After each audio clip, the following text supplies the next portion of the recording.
Good evening, chat. Hello. Oh, echo. Gotta fix that. Hold on there. Sorry, guys. Good evening, chat. Welcome. It is Thursday night.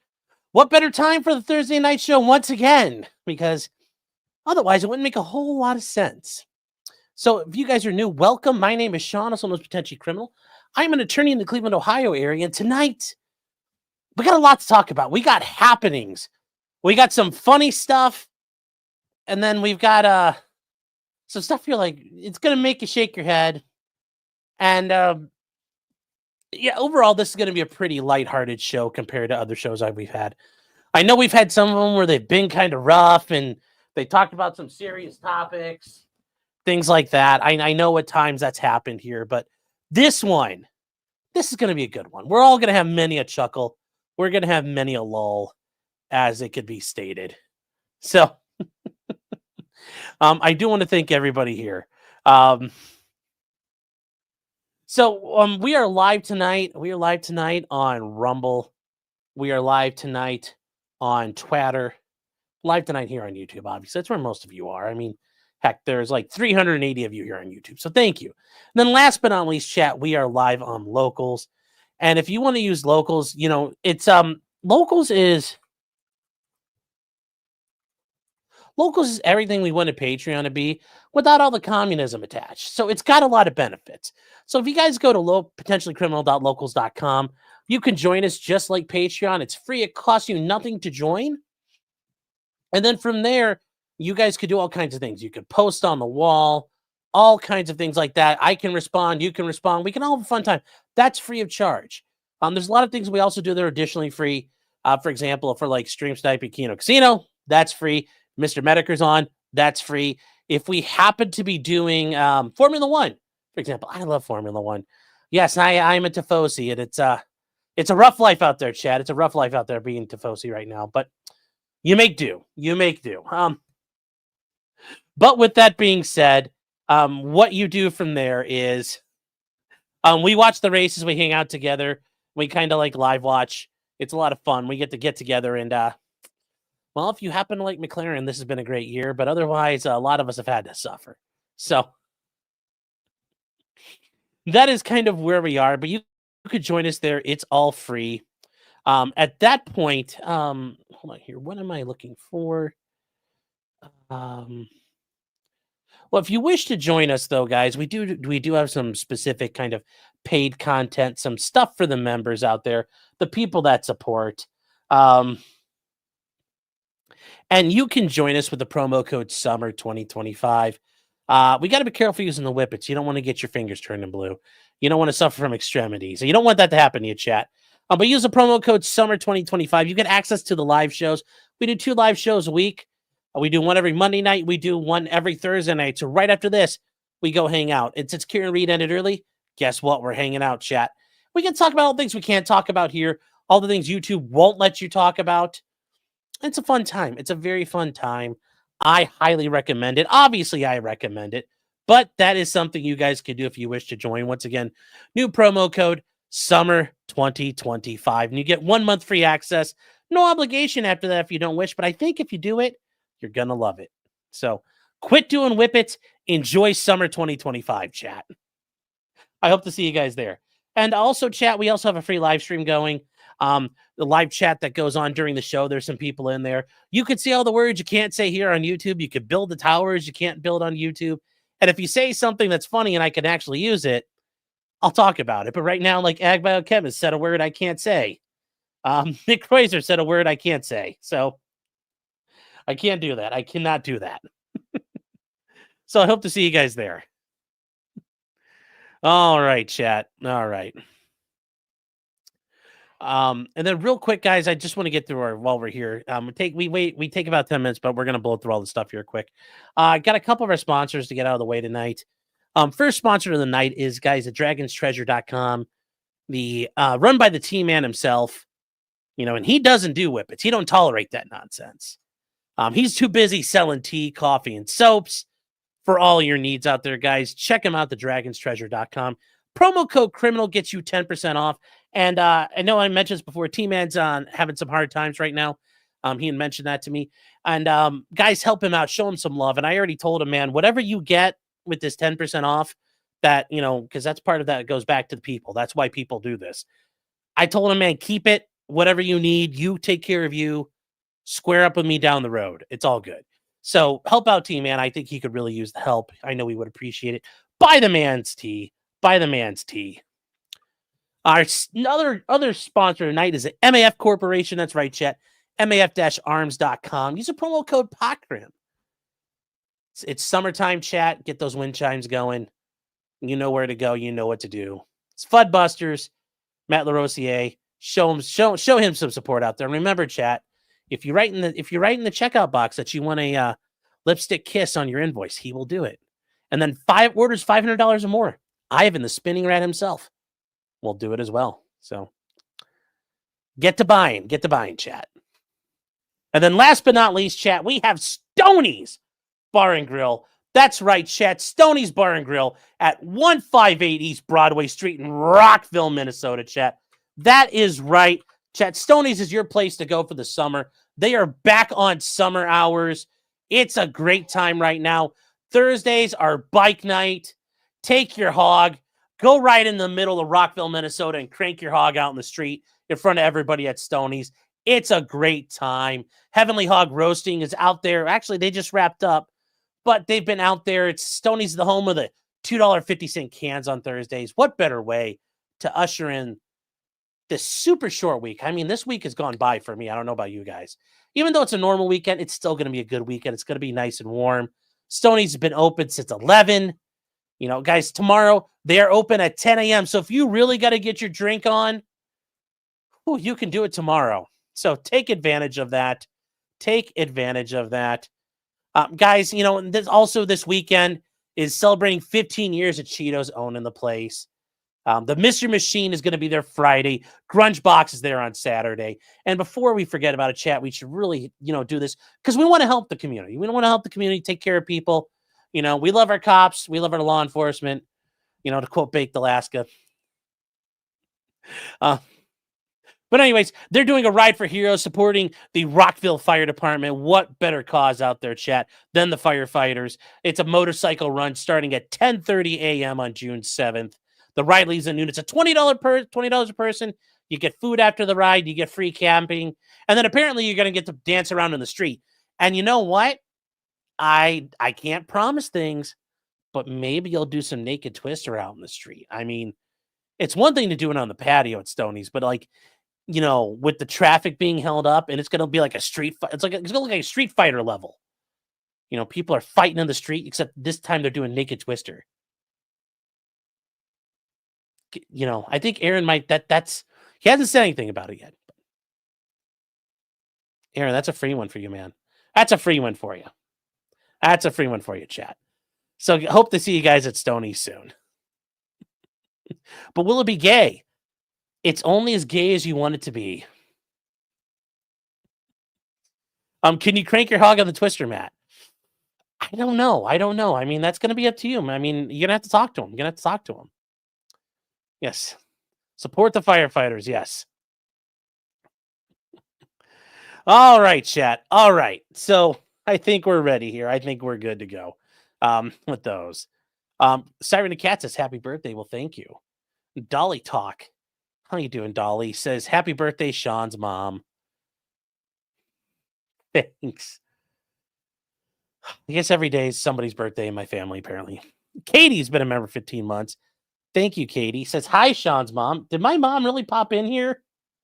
Or are we just being assholes? Yeah, but she didn't today. I'm a little disappointed. Oh, well, hold on. It's like, well, hold on here, chat. Somebody just texted me. It's like, they texted me. It's like, if you're not live, call me. It's like,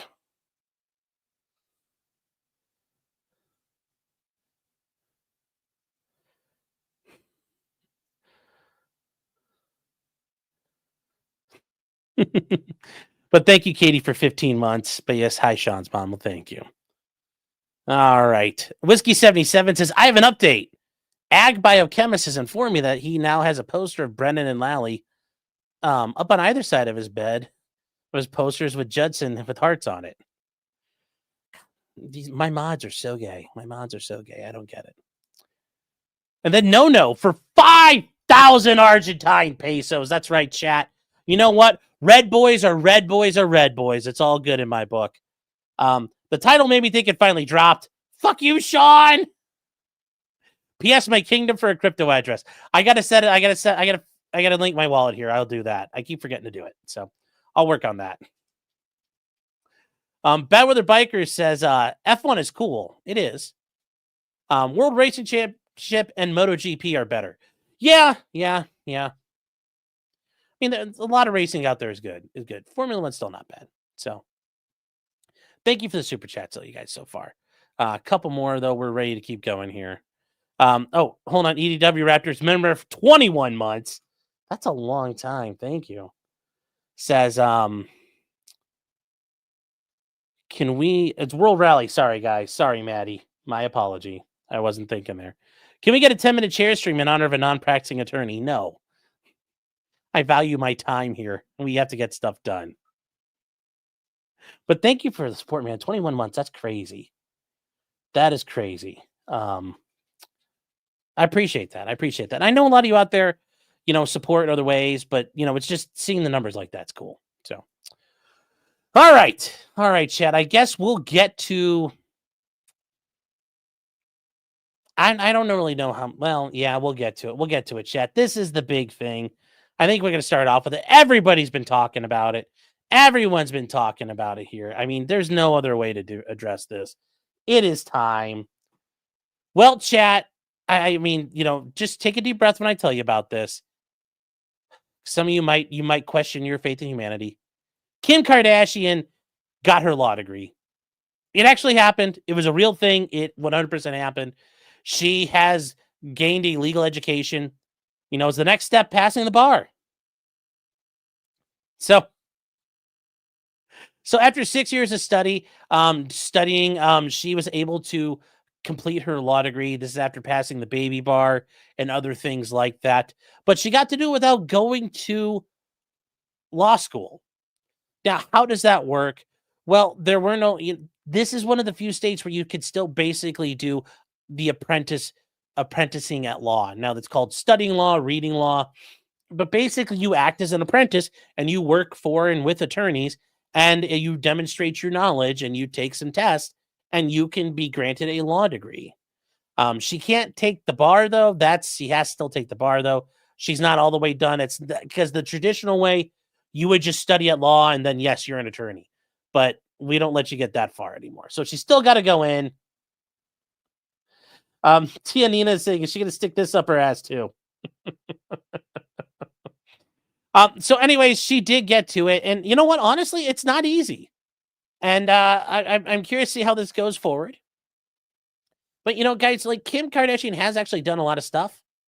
Kim Kardashian was pushing a lot of people. Now, I know a lot of people were upset about who was getting pardoned, but still, criminal justice reform, like, that's not a bad thing. Like, there does need to be reform in criminal justice. So she helped push through the First Step Act, which allows federal inmates to try to work on what to do when they get out of prison. There's a lot of stuff that's gone on there. So, yeah, it's good. It's good. Good for her. I think it's a good story. It's a good, wholesome story. She did want to follow the steps of her father, Robert Kardashian.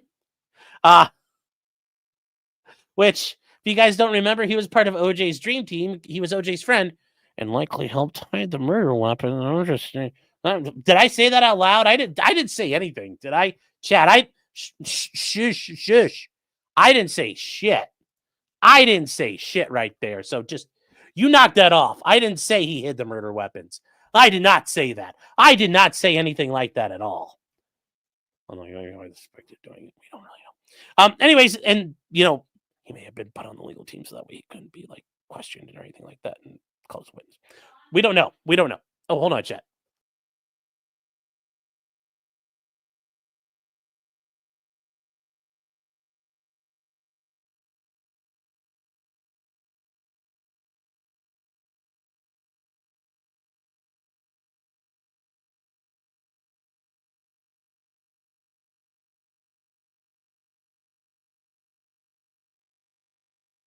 Okay, chat. So we just had a programming note. Well, I'm not going to talk about it until it pans out.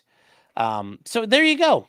There you go. It's yeah, she wanted to follow in her dad's footsteps, which is, I guess kind of heartwarming in that way. So she did do her apprenticeship, and we'll see what happens. So this year she did pass the multi-state professional responsibility exam. It is a thing you have to take ethics-wise.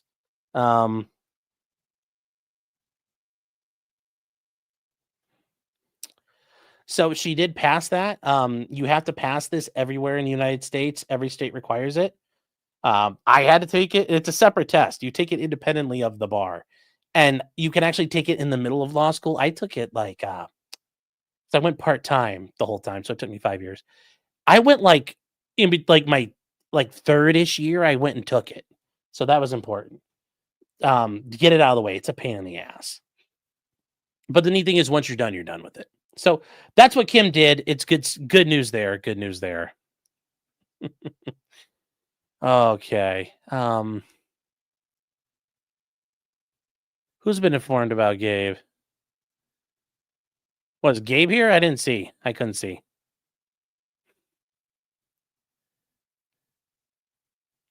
You guys know OJ was you just muttered it though. What did I mutter? I didn't hear about him hiding any murder weapons. I know, totally. I didn't. Ebun22 says, can you defame a dead man? I don't know, and I don't really want to find out.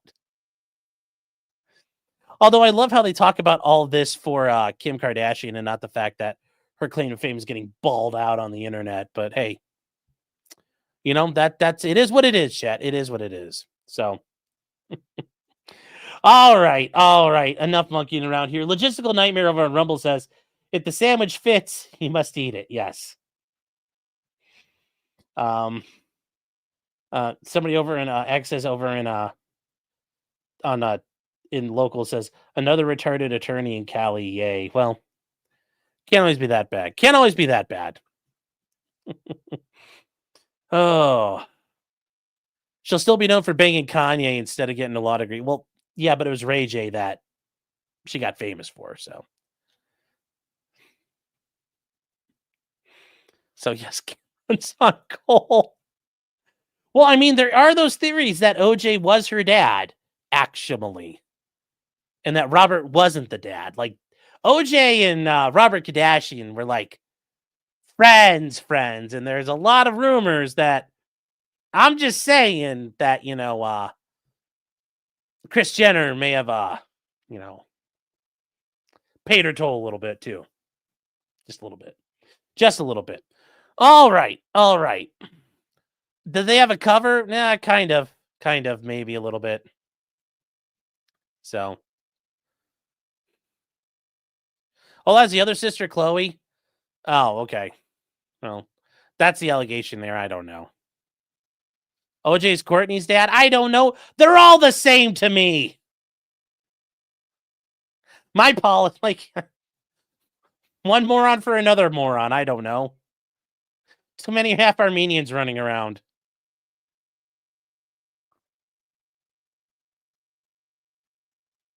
Who knows? All right, chat. It was only Chloe, not Kim or Courtney. I don't know. So, okay, I'm not going to say that, Bob. That's funny, though.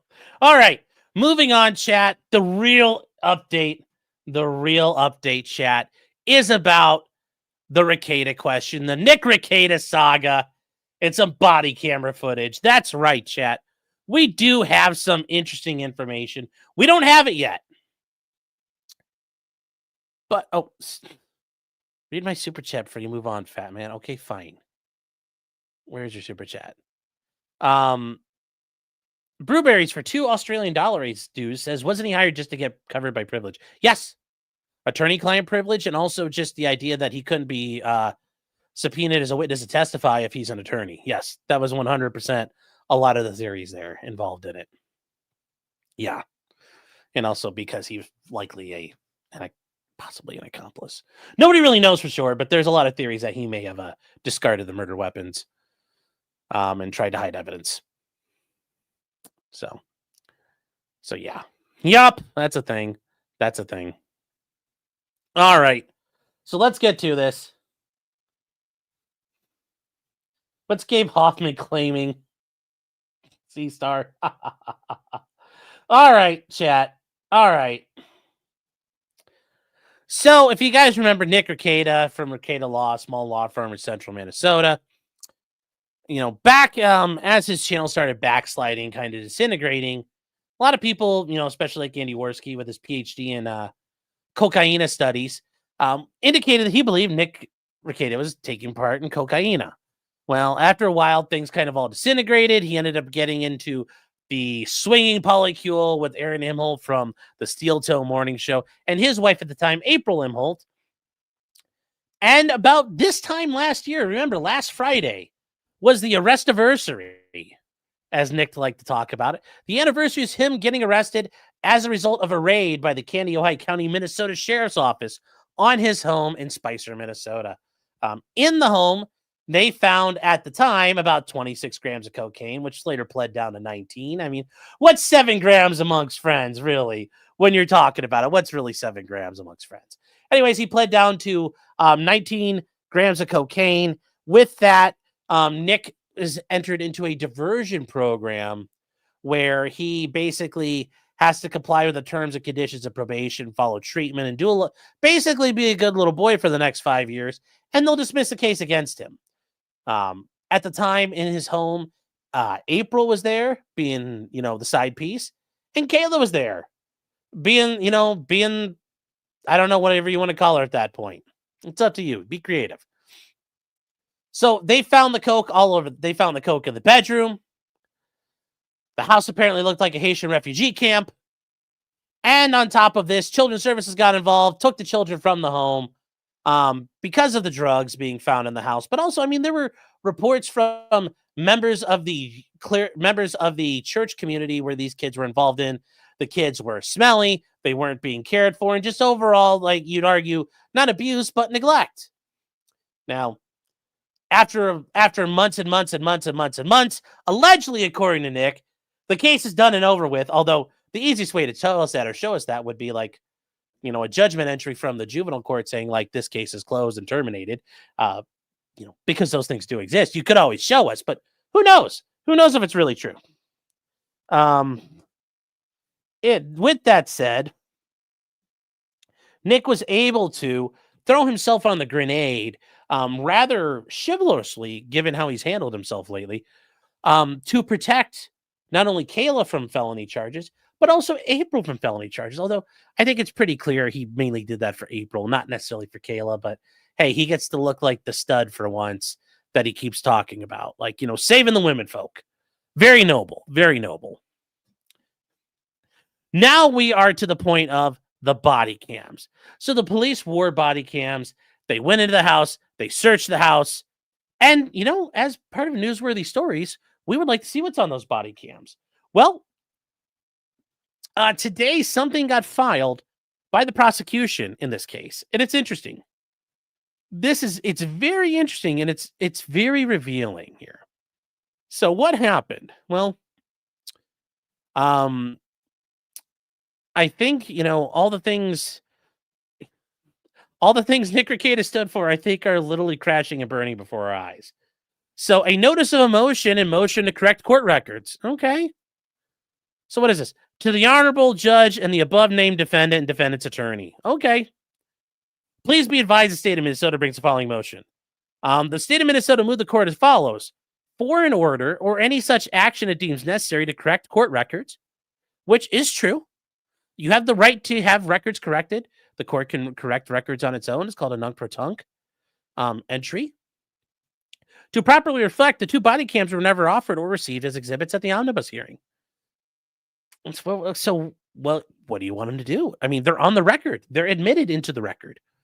The official court record. We're going to get to, I think there's some problems here. So the state is requesting, which has the support of Francis White, attorney for Mr. Rekieta, for the court to correct its records indicate the 2 body cams were neither offered nor received as exhibits. The import of this issue is significant under Minnesota statutes where it says any investigative data presented as evidence in court shall be public. So I have now, what does this all mean right here? Well, the prosecutors made a motion. Nick's like, yes, I agree. Daddy government, I agree with you. But what do they want to do? So they said they attached a copy of the omnibus transcript in the court's order. Okay. Prior to the omnibus hearing, certain items were uploaded onto the Minnesota evidence system, or whatever the hell this is, for potential use. I forget now. I don't really care. I'm not in Minnesota. At the hearing, however, the court and the parties were discussing relevant issues. White indicated to the court that it could get rid of the 2 body cam videos as stated conceded on a particular issue. White indicated the evidence wouldn't be relevant on the remaining issues. Use of the words get rid of is a clear indication that the body cams were never offered as evidence. This is further demonstrated as conversation followed on the other exhibits. The transcripts show the conversation on the Steel Toe Morning Show video. The application for the search warrant, yes. An HHS letter, yes. A PowerPoint, yes. I mean, they're just bringing up, hey, remember this part where Nick and his attorney ate their fucking shit in court. A screenshot from a stream, and Detective Pomplin's supplemental report. And they say it's further supported review by the court's own omnibus order. The court's order on pages 1 and 2 clearly identifies exhibits that were presented. There are 4 items that were media type exhibits. Those are 2, 4, 6, and 10. With exhibit 6 was clearly identified as a stream video, which is not a body cam video. And 10 was identified as the Nick Rekieta stream. Exhibits 2 and 4 were identified within the omnibus transcript as the PowerPoint presentation and the Rekieta video. Clearly, if the body cams had been presented and received, the court's own omnibus order would have indicated it so, as it indicated the other exhibits were received. The state requests that the court correct its own records and indicate the body cams were not offered nor received as evidence. And this is interesting, signed by Shane Baker, the Candy Ojai County attorney. So what happened? You know, the people who are trying to put Nick Rekieta in a cage, he goes up to him and says, Mr. Prosecutor Man, can you help me? I'm sure he actually said, like, Mr. Prosecutor Man, whoa, that was a little bit of a hit there. Whoa, woo, Mr. Prosecutor Man,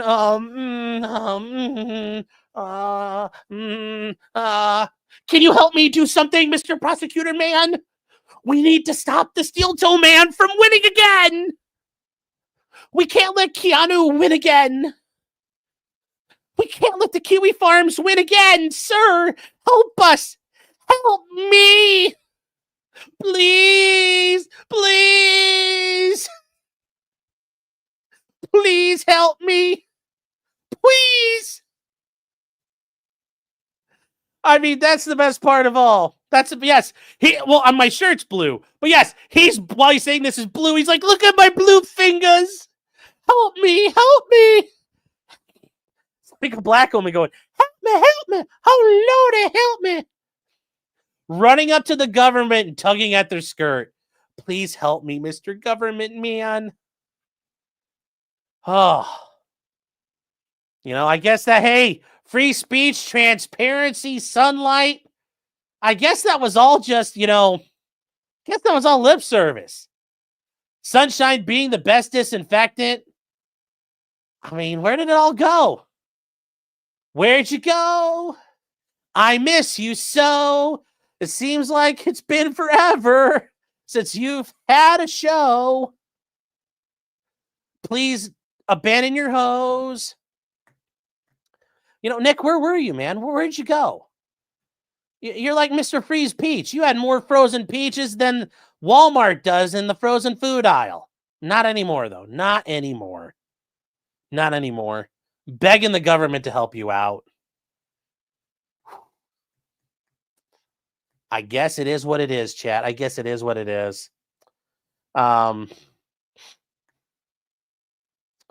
Nick seems pretty sure we're not getting it. And I don't know. Maybe he will. But I mean, goddamn. He is fucking adamant not to get it. I mean, think about it though. He had to go cry to the prosecutor. Mr. Prosecutor, help me. That's what he did. He had to go get his Barnes walker and go, Frank, I need your help. No, the Kiwi farmers, I need help. Please. I mean, I will say this much. At least the prosecutor wrote the motion. God knows if Frank White had written this motion, it would have been an absolute dog shit, and the court would have been like, actually, I guess we're going to have to give it away, and they'd mail out copies to everyone in the county. So I guess it's a good thing the prosecutor himself wrote this motion. But, oh, God, I guess we can't see the truth. Can't see the truth. Can't see the truth. So I think it's interesting, though. I mean, yes. Okay, so issue a nunc-pro-tunc. That's not on the order. They're still in the court record, though, at this point. It's a little too late for that. They are in the court record, and that's a problem. I don't think you can remove them. I would argue you can't remove them. It's part of the court record. You cannot alter the court record like that. It's like trying to remove a motion. Sorry, it's there. The court may have fucked up. It's too late now. It's too late now. It's too late. You shouldn't be able to do that. You know, at some point, the public's right. And the First Amendment, you know, uber alles. I get it, you know, and, you know, how he handles stuff, and you can hear him, you know, nuking people, and I don't want you can't talk about that. We're done talking about, okay, sorry, but this is the public's, you know, forum. The people should be allowed to see it. Like, let's do this. So, if it, you know, fine. It was never on it was never in the motion. It was never in the court order. Okay, great, but it's still there. So, I mean, are you just asking to fix the orders? Or are you trying to get the court to remove them? I think it's too late now. I'd argue it's too late. The public has right to access court records. So, how will the judge rule? We don't know. We don't know right now. We don't know. We don't know. We don't know. I'd like to think the judge would do the right thing and say, fine, I'll amend the order. I'll amend the order, nunc-pro-tunc, but the things are still there. It's still in evidence. So people can go for it or whatever they got to do for it. So, oh, check my Discord. What's going on here?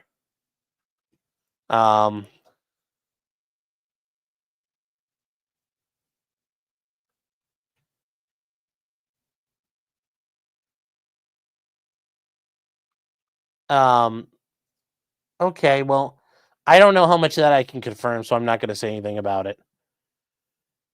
So, that is kind of the thing there. I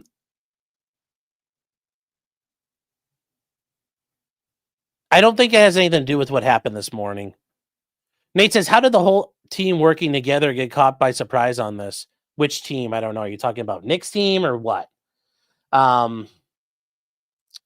Free Fly, I can't say for sure those facts because I don't know what exactly Noel's referring to. Because I don't know how much information I can disclose at this point. So I can't comment on that stuff. So Tim Beatty saying they'll have to split the baby release but blurred. Well, I mean, they're going to have to release it blurred anyway because there are privacy concerns for the children. So the judge will grant this. I don't know. So is the record blocked to this ruling or is it live? Well, right now it's not. There's no. The judge is just going to like make a decision, but we don't know anything yet. Parties have sent in a request. There's a motion to correct the record. That's all that's happened so far. The court has not acted. This came in today. Now, does that mean Nick and Frank White are going to put something together that's coming in tomorrow where it got filed today and just didn't get on the docket? I don't know. You know, is there going to be like opposition motions and motions to intervene? Very likely. I mean, I don't know what's going to happen. I assume Noel's talking to Hardin about it right now. I mean, maybe I'll file an amicus curiae. Maybe I'll file a motion to intervene. I don't know. Who knows? The day is young. The day is young. And I had 2 court hearings tomorrow that got continued. So I got some free time. Cyanide Clone says the judge I rule it's ordered to be released. I don't know about that answer. I can't confirm that. So I can't speculate on that. Has anybody told me that I look like a fat Sam Cedar? Oh my God, I would. I'd wash my mouth out with a hollow point if that were true. Oh. What happened this morning? I have no idea. I have no idea. Is Nick a hypocrite fighting against the release this? Oh, 100%. 100%. 100%. But, remember, as he says, his principles are things he extends on loan to people or some, I don't even really remember all that nonsense. So, yeah, who knows? Who really knows at this point? But it's just, man's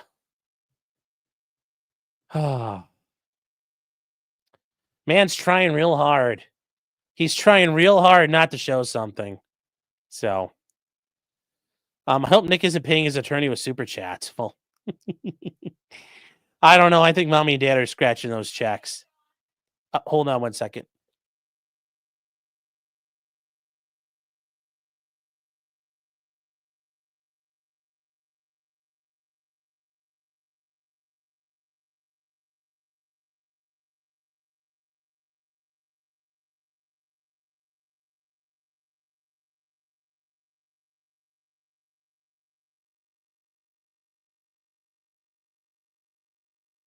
All right. Hey, real quick, Scarecrow, your thing didn't show up in StreamYard. It only showed up on YouTube here, so I'm sorry.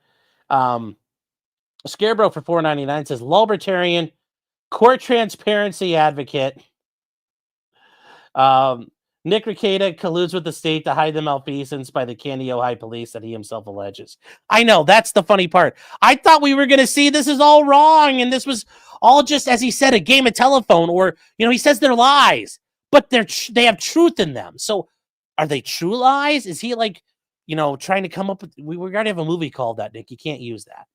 But I thought he wanted to show us the police planning the cocaine and the house being immaculate and, everything going well, and the kids are sitting there learning the Talmud and playing violin like little Ben Shapiro's. And, Kayla and April, it's going to look like Snow White cleaning the house. Snow White, that was, no pun intended, chat. I thought it was going to be that way. We would see how bad how good it was. Doesn't he want to show it off his house? So long, farewell, auf Wiedersehen, goodbye. Yeah. I guess it's not going to be like that. It's not going to be like that.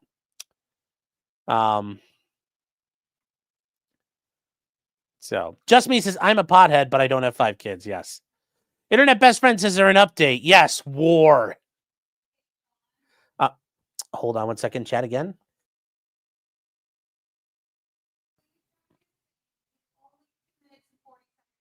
Okay, we'll do that in a second here. That'll be another Rekieta update. So, if war were declared, yes, war. It's like hold on here. We got to do it like Andrew Breitbart.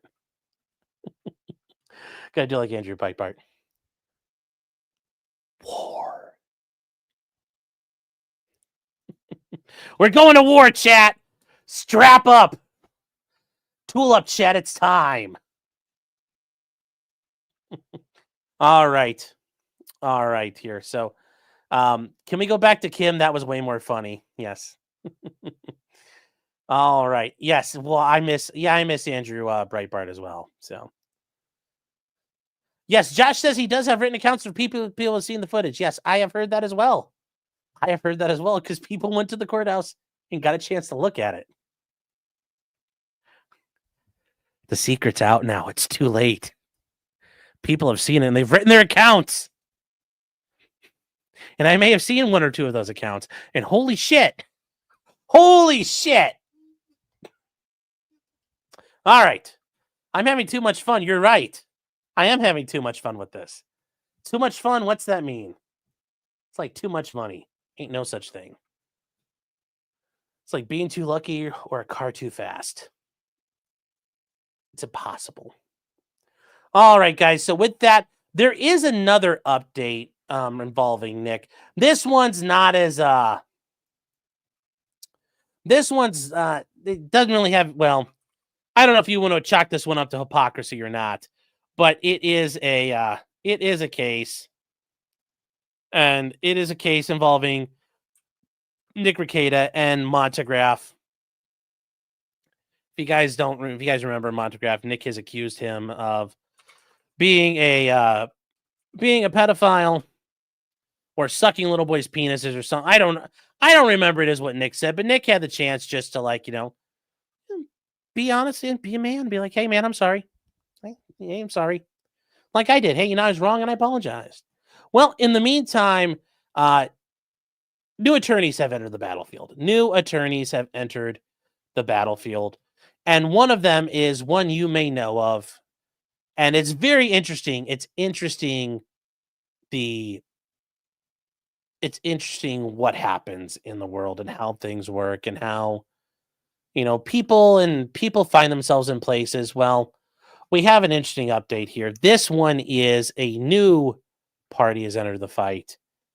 And this is a substitution of counsel for Steve Quest versus Nick Rekieta. And it says, please take note that Matthew D. Hardin of the Hardin Law Office, yes, that Matthew Hardin, chat, that Matthew Hardin, not the other Matthew Hardins. And if you guys are wondering, wait, is he pro hoc? No, Matthew Hardin is licensed in the state of Minnesota. Is hereby substituted as the undersigned attorney for Steve Quest in the above matter, and said Matthew Hardin shall be given such notice as provided by law, and no other furtherance are required to be given the undersigned. So this is from David Schneider. He has taken a bow and left. Steve Quest has entered it. And the consent of counsel, Matthew Hardin has now thrown his hat into the ring. So this should be interesting, chat. We'll get that same Russell Greer energy going. Yes. Yes. The hardship. Yes. It's when I saw that, it's just like in Metal Gear, it's like the Cobra unit. You've got the people in the Cobra unit. It's just, oh, you've got the sorrow, the fury, the fear and the pain, and the end. And it's like in this one, and it's instead of the boss, you have the hardship. Oh, so yes. Guys, Matthew Hardin is the attorney who's representing Kiwi Farms, dealing with Russell Greer, dealing with Acer Thorne. He's helped with some other things in the meantime. Matthew Hardin's actually a very good attorney, does a lot of FOIA work, but is pretty good overall at everything he does. Can it get harder? Yes, it can get a lot harder. Oh. So what's left in the case of the money? Everything. We still have trial, everything that's set for trial. So what actually happened here? Well, aside from this, Matthew Hardin asked for more time. There's been more time set forth. Discovery's been pushed back a little bit. In addition to that, the court is Nick's seeking a consent motion to amend the scheduling orders here. So here's what's going on, chat, with the case. There are going to be motions for joinders of parties due by June 30th. Why is that not doing the right color I need?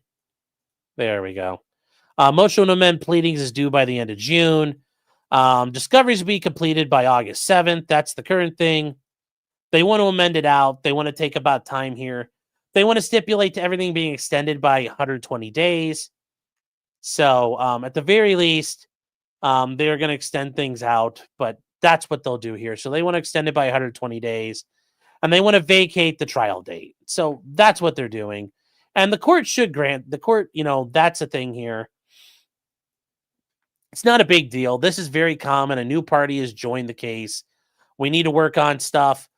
Not uncommon at all to do it. The idea that the court would not grant this, I think, is pretty much impossible.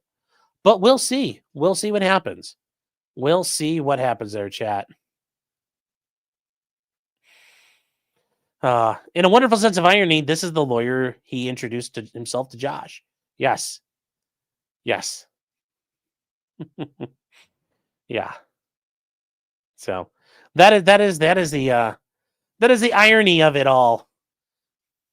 That is the irony of it all. So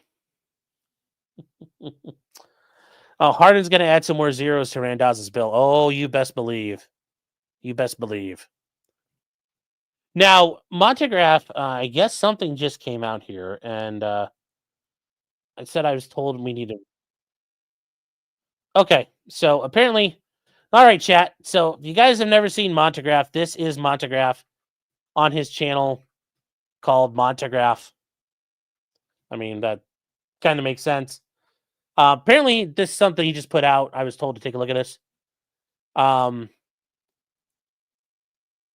Hey, Sean, just sent you an email regarding other credible and serious criminal allegations. Please check it out when you can. Well, I mean, if this is really Gabe Hoffman, so okay. Oh, I guess we'll go to this first. Okay. I guess we'll do this first, chat. Gabe Hoffman. That Gabe Hoffman, you guys know, who is the producer of An Open Secret, says, I plan to credibly report on previously undisclosed serious criminal allegations against Nick Rekieta. He did say, I guess I can. I don't know what serious allegations they are. I mean, like, I can't imagine Nick is the cocaine cowboy of Minnesota, but I guess that'll be hilarious if he is. We'll see. We'll see. Should be interesting. Should be interesting. Yeah, shit's about to go down. Yes, the Kino Casinos. It's a Kino Casino executive producer or PPP's handler, Mossad handler. But yes, as Jay-Z says, it gets better. Order another round because it's about to go. Well, Nick can't order another round, but you guys can because it's about to go down. All right. So with that said, we'll see what Montegraph says he wants to say here. Changing gears. I guess we'll see what this is about. And then we'll move on to other topics. I hope you're doing well. All right, so this is the update. I have an update on my case. As a lot of you know, I filed a defamation case against another individual online for defamation of character. And I had asked the public to assist me with an appeal in which you came through. And I appreciate that. And because you came through, that appeal was won, and it was successful. So now we're going for the main stretch.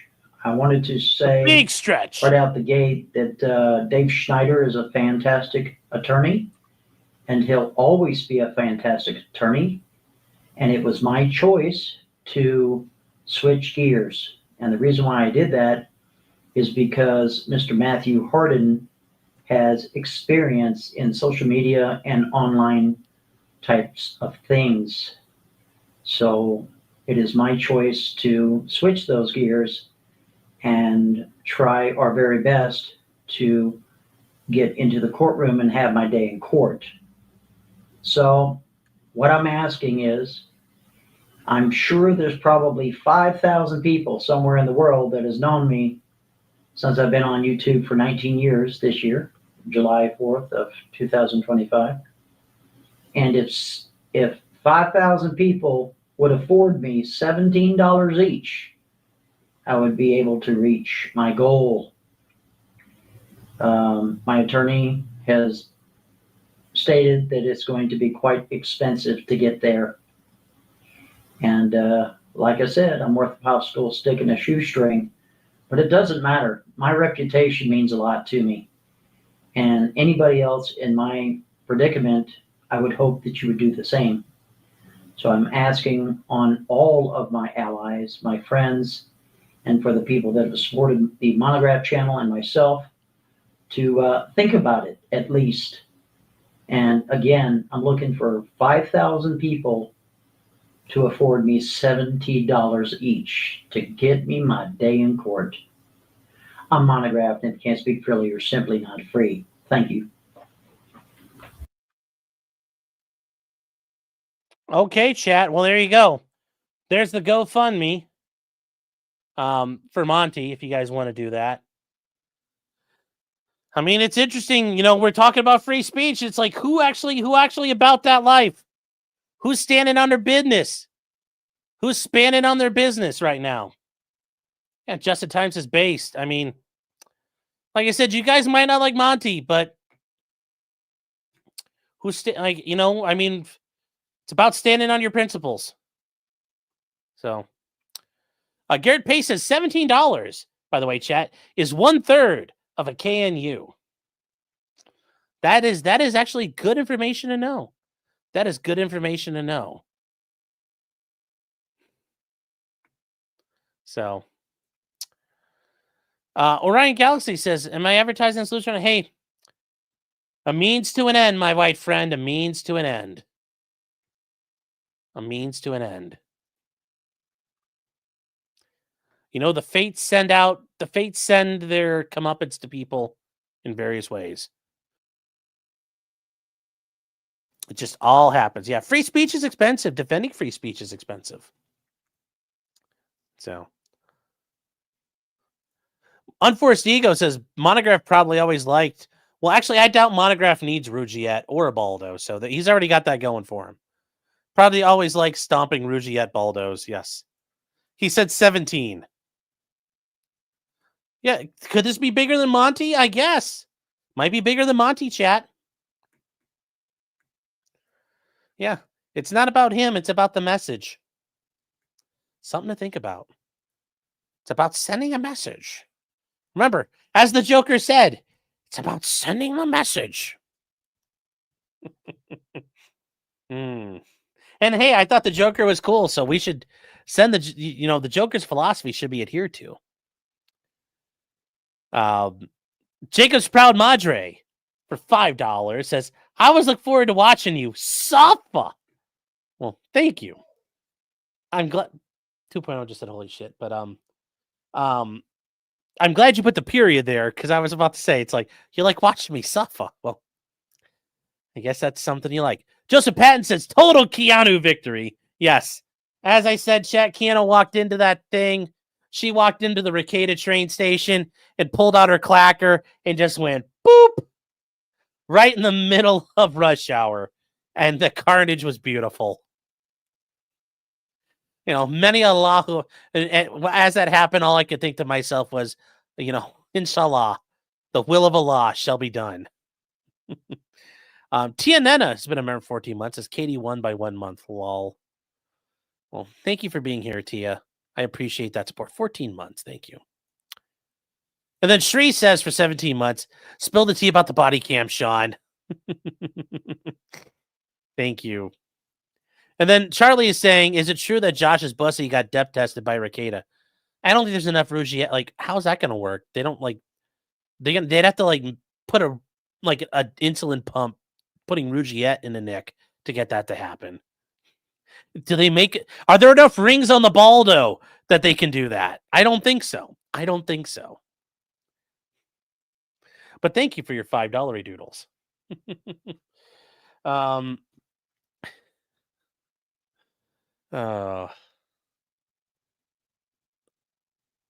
on here. Oh, Kurt's here? Kurt says, so what bullshit now? I mean, just, principles apparently are paper thin principles. But yeah, Kurt, friend of the show, Uncivil Law, you can catch him. Had some really good interviews lately. Got to an interview with Mark Bedros, sit down with him.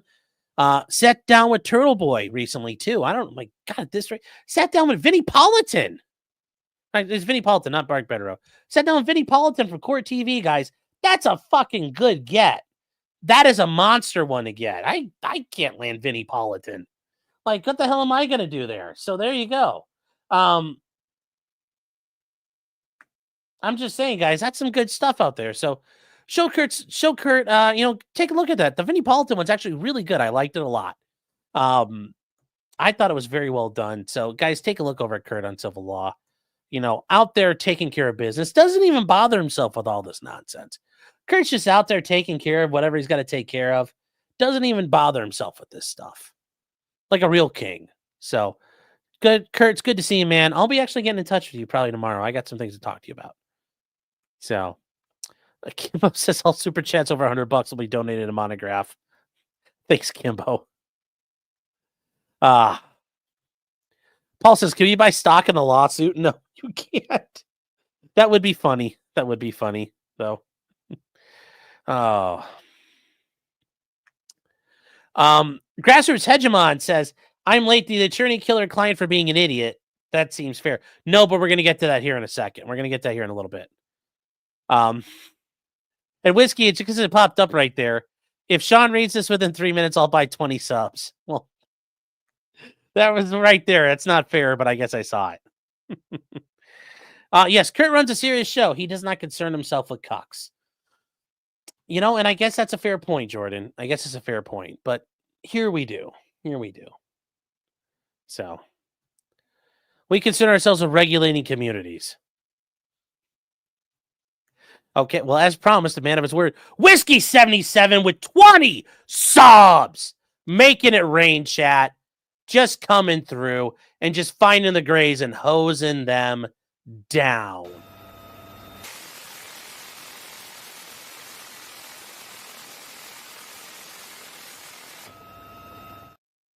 Just look at all those. That's what it basically looked like, chat, from here. Him just hosing you grays down with membership. So let's get moving. Let's get moving. All right, guys, moving on to other stuff here. We got an update on the Diddy case. Diddy's case is chugging along. Joe Neerman over at Good Logic has been covering it, providing some good updates on things. Nate the lawyer, Nate Brody, has been doing as well. By the way, guys, show Nate some support out there. He talked about stuff, about personal stuff last week on Layback Law. I don't want to go into it. It's not really my place. But, you know, tell him hi. Tell him you're thinking about him. Tell him you hope his family's doing well. I know he would appreciate that. But Nate has done some pretty good stuff here. And I give this all credit to Nate, Nate the lawyer, for putting this together.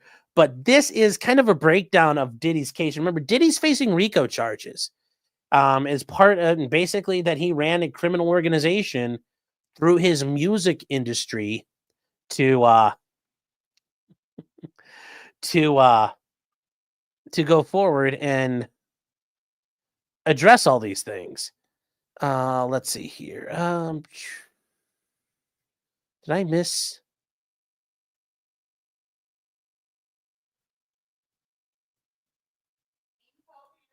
Yeah, I just saw. Oh, meme is here lurking. Hey, Josh, how you doing? By the way, all those cookies, those were all really good.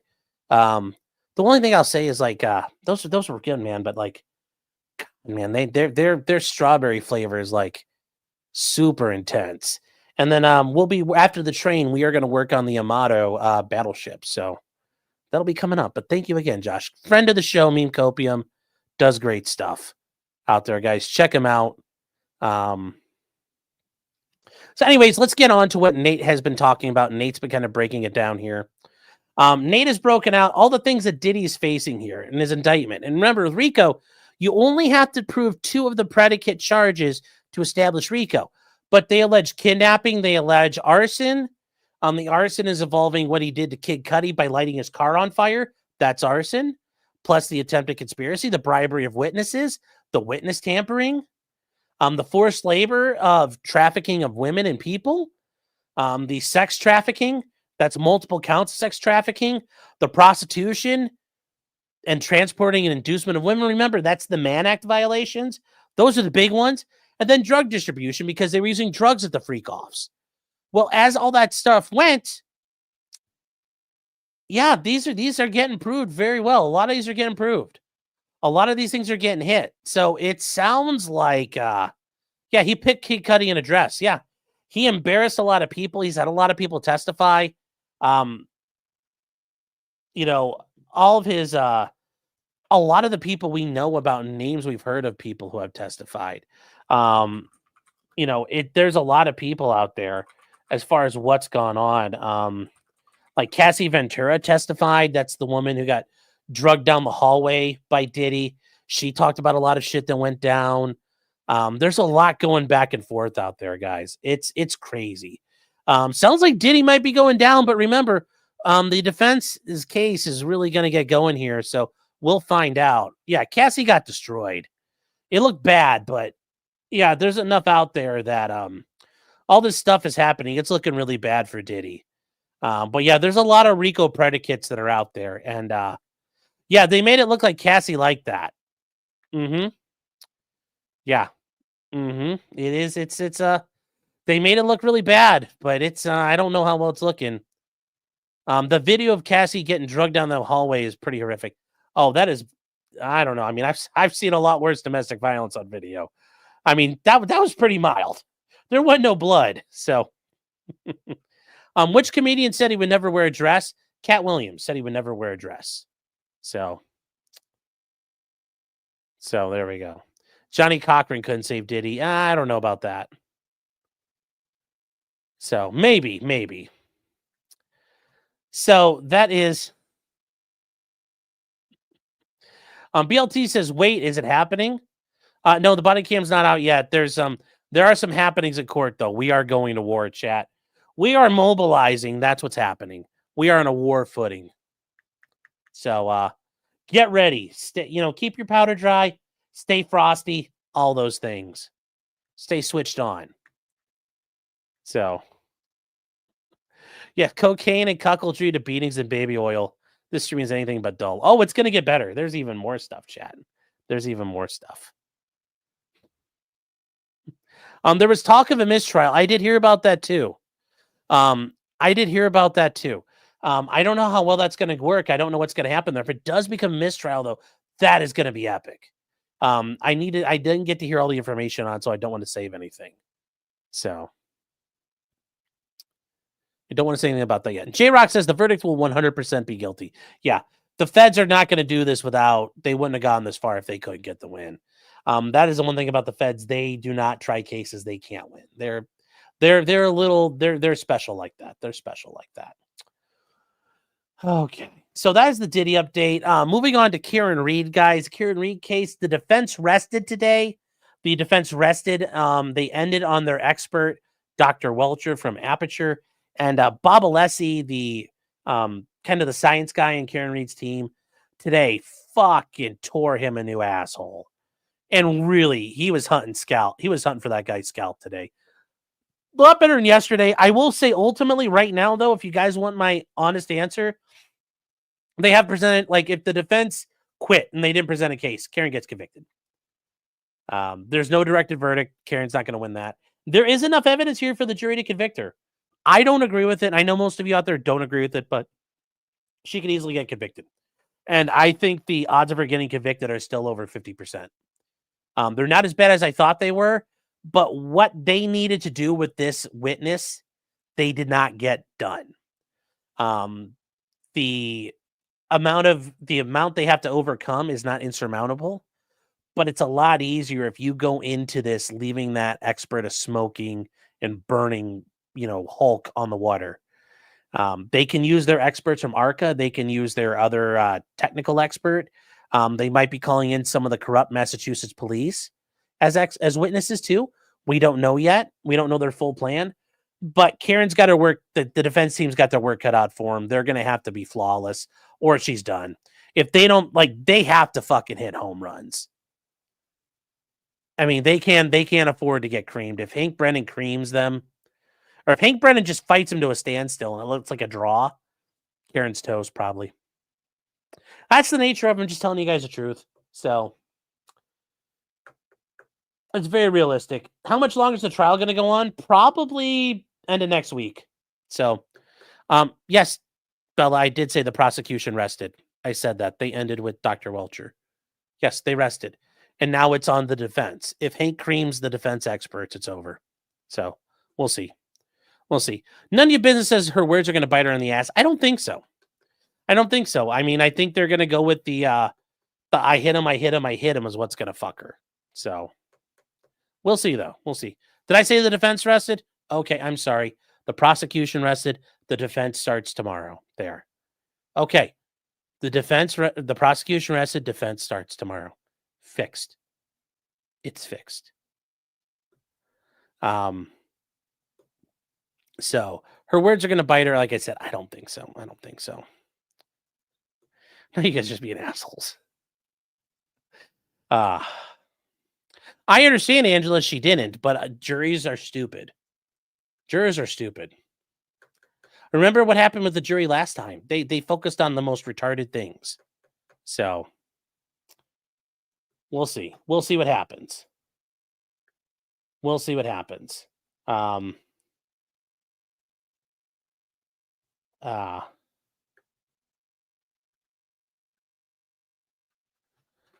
Let me see here. Let me see.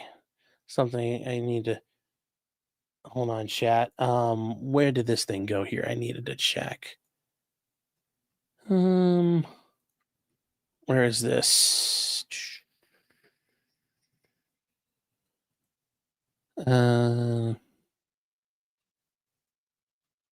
never mind. We're not going to worry about that. We are not going to worry about that. All right, so that's been addressed. Diddy is going. Kieran Reed is going. It's going to be, I think Diddy's going away. Kieran Reed, I think she's got a chance, but we'll see. We'll see what happens. Now, going on from there, guys, a couple other interesting things here. We talked about this guy previously.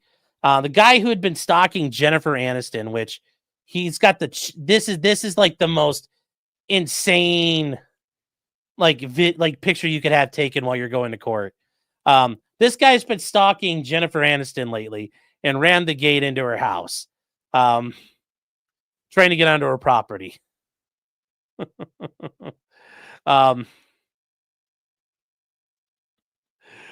This guy here, Jimmy Wayne Carlisle, he has been declared unfit to stand trial. And I mean, imagine that a guy looking like this is unfit to stand trial in a I mean, imagine that, guys. So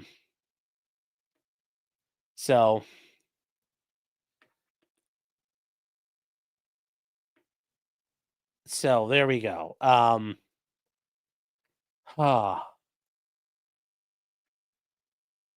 So there we go. This is this guy rules. He's just looking for asylum. Yeah. He's like, remember me. Yeah, it's like Spock in whatever Star Trek where Kayla would probably know. She watches them all. It's a one where he saves the nuclear reactor. So, anyways, it was funny because this guy, as we talked about last week, he was contesting the idea that he was incompetent. Now, normally it's the interesting issue that when people who are mentally ill, they get really mad when you talk about their mental health status. You'll have clients who say, they're appointed. Those people can't afford you. But if you get appointed to some guy who's crazy, if you ask for a mental health evaluation, I'm going to have you fired as counsel. And I'm like, all right, fine. You still do it anyway because the guy needs it. The guy's not competent. And it's the people who are saying that are begging to be found incompetent. Well, this guy wanted a second opinion, and another court-appointed psychiatrist determined that he is unfit for trial.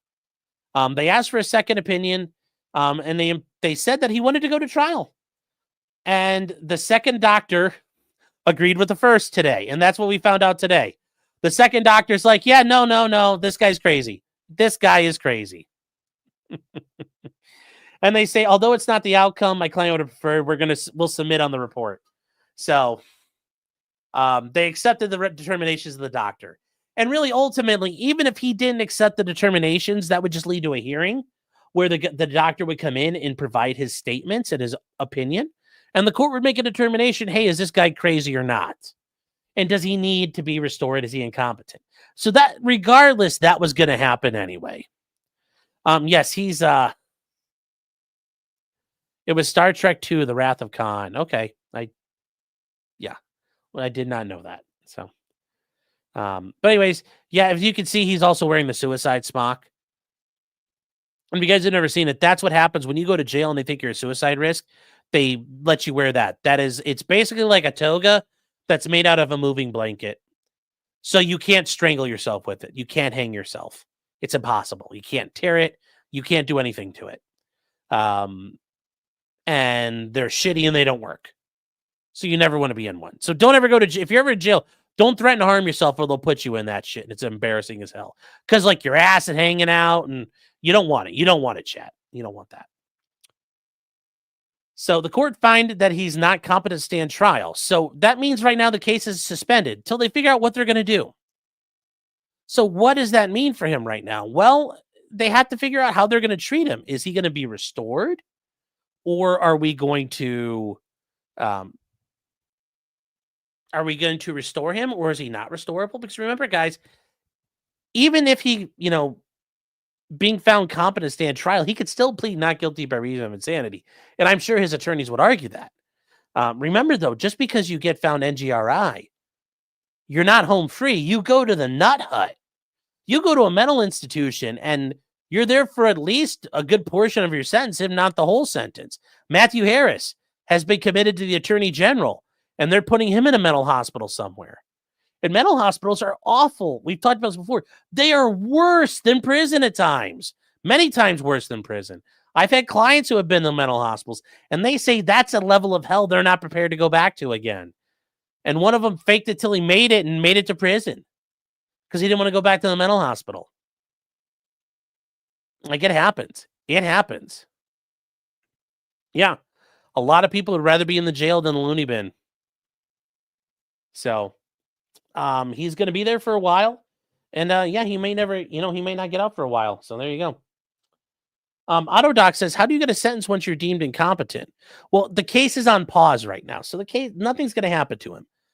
But if he was, for example, able through therapy and medication to be restored to competency, he could then stand trial. At that point on trial, he would argue not guilty by reason of insanity. And at that point, when you're not guilty by reason of insanity, the courts have powers granted to them where you can be committed because you clearly are insane and a danger to the community. So in this case, this guy stalked Jennifer Aniston all the way from Mississippi, rammed her gate and tried to get into her house. That is a danger. So it's just like if you commit murder and you're not guilty by reason of insanity. Ideally, we don't want to let crazy murdering people, murdering lunatics, roam the streets. So we will warehouse you in the nut hut. And that's how it's supposed to go. Brimstone says, what's the reason stalking is legal? No. No. You're a funny guy. Captain Stem says he was already committed enough to her. That would be hilarious. Your Honor, I'm already committed to this woman. I drove 2,000 miles. Yeah, he'll end up in Vacaville. That's where they put crazy people like Charlie Manson. So maybe. He's facing up to 3 years in prison. If he goes to trial, that'll be an interesting trial to watch. So I just thought it was interesting. The guy had refused to accept the competency ruling. And he challenged it, and guess what? The new psychiatrist is like, yeah, he's crazy. So it does happen, Chet. It does happen. It does happen. Oh. Wow. So from here, guys, we are moving on to the top G. That's right. Mr. Andrew Tate, the Cobra Tate, the Hustlers University. I don't know what other cringe retarded stuff Andrew Tate talks about. I'm not really sure, but hey, whatever it is, it is. Anyways, Andrew Tate is now, well, things are getting worse because it's not just Romania trying to throw him into prison. It is the United Kingdom. So the United Kingdom is authorizing, they have filed charges against him for human trafficking and assault, among other things. And now remember, guys, we learned about this with the Russell Brand case. In Britain, for certain types of crimes, especially crimes related to sex-related offenses, the statute of limitations is forever. But you're like, wow, that's rough. And it is, but those are their rules. That's how they do it. That's how they do it.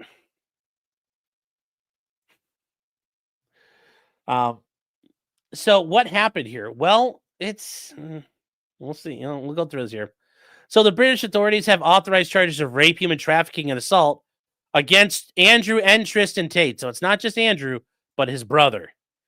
And I'm sure this is going to end well for both of them. And this is from the Crown Prosecution Service, guys. You don't know what that means? That is the prosecutorial arm of the British government. That's what the Crown Prosecution Service is. If you ever watched Law & Order UK, you'd understand that. So these charges got authorized back in January 2024, prompting the release of European arrest warrants. for the Tate brothers, but they were not publicly confirmed until Wednesday. So this is all new, guys. These things have been sitting quietly, but they're finally been confirmed.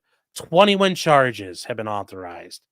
And it's the Tates are U.S. citizens, but also hold dual UK citizenship. The statement also said they'd be extradited to the United Kingdom after their criminal proceedings in Romania. And apparently the charges can only be lodged against suspects when they are physically in Britain. This is where black belt barrister Shad. I'm hoping I can. I tried to. I gotta send him a DM, see if he can cover this, because this is. I'm curious to see how this shit goes. And I don't know, like I doubt he'll come on with me, but he's a really nice guy. I met him during the Johnny Depp stuff. He should talk about this. So, anyways, this is just another thing where they've been accused in Romania of a lot of charges. So Andrew Tate faces 10 charges, including rape, assault, causing actual bodily harm, human trafficking, and controlling prostitution for gain. It's all about them gains, chat. It's from 3 women. Tristan Tate faces 11 charges, including rape, bodily harm, and human trafficking, and which are allegations from one of the women. Wow. Tristan Tate went for the high score. He brutalized that woman 11 different ways. Whoo, buddy. At least Andrew shared the wealth. Spread it out. So, the accusers were not identified because anyone making a report of offenses in England or Wales or Northern Ireland, why don't they just say the United Kingdom, is legally granted automatic anonymity for life from the moment the allegation is made, regardless of the outcome of the legal proceedings. And that's true. The way the UK protects certain parties for things, it's interesting. And even Count Dankula talks about it. There's this one guy, he committed a crime as a juvenile, and nobody's allowed to know how he looks like. Nobody's allowed to say his name. It's weird shit over there. Weird shit over there. So that is yeah. Are they pulling an Assange on Tate? I don't think so. This is not the Matrix. This is not the Matrix. This is not the Matrix coming after them. I'm sure they did a lot of sketchy shit. All you have to do is go online and go like Twitter and Andrew Tate clips of creepy shit he says. And there's like a million of them. He's got lawsuits in the UK. He's also, he's got a lawsuit in the UK that starts in 2027. He's also got a lawsuit in Florida. So we'll see what happens there. But Andrew Tate did give a statement. And we're not going to listen to all of it, but if you guys kind of want to understand the cringe of this guy right now, here you go. So this is something Andrew Tate's allegedly said out there. I am a reminder of what is going to happen to every single man in the dystopian future which they are trying to build for us. I'm a reminder of what they did to Trump, trial by media, endless allegations, some victim who he doesn't even remember the name and face of. And now the UK government is trying to silence me. They're accusing me of crimes which happened 15 years ago. They're not even telling me against who. 15 years ago, you did something wrong. To who? We can't tell you. This is a setup. This is a political witch hunt, which is why the members of parliament are openly calling for my decimation. Where is my chance of a fair trial when members of parliament are saying I deserve to go to jail without even seeing the evidence which has been put in front of a judge? This is a setup head to toe. And what they are doing to me is the same thing they tried to do to Trump, and it's the same thing they're going to do to every single one of you. Do not forget, they tried to put a bullet in Trump's head, and now they want me gone. What they are doing to me is coming to every single man who wants to protect the sanctity of his child's mind. If you do not want your kids learning propaganda in school, they will destroy you. What they're doing to me is the same thing they will do to every single man who refuses to take a vaccine because Pfizer wants to make money, even if it gives you turbo cancer. What they're doing to me, they will do to you. What they're doing to me is the same thing they will do to every single man who feels a patriotic love for his homeland, the homeland his ancestors built, fought, and died for. But you don't have that patriotic feel because you don't even fucking live in either one of them. You don't live in America. You don't live in Britain. You live in Eastern Europe, homie. You live in Romania. You live in Romania there, home slice. I'm just saying. Amos says, does he ever wear clothes? No. He's like a quasi-nudist. It's weird. Yes, Electron Ash says, I always sit in the garden in my boxer shorts in the morning. Yes. Yes. Yes, he's gay. He's bald. He's got a horrible accent.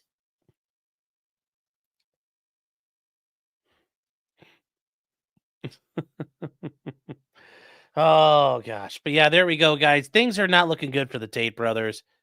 Thought we'd just kind of point that out here. Like, ooh, man. I mean, I'm not going to lie, though. If he was faced with a Romanian prison or a prison in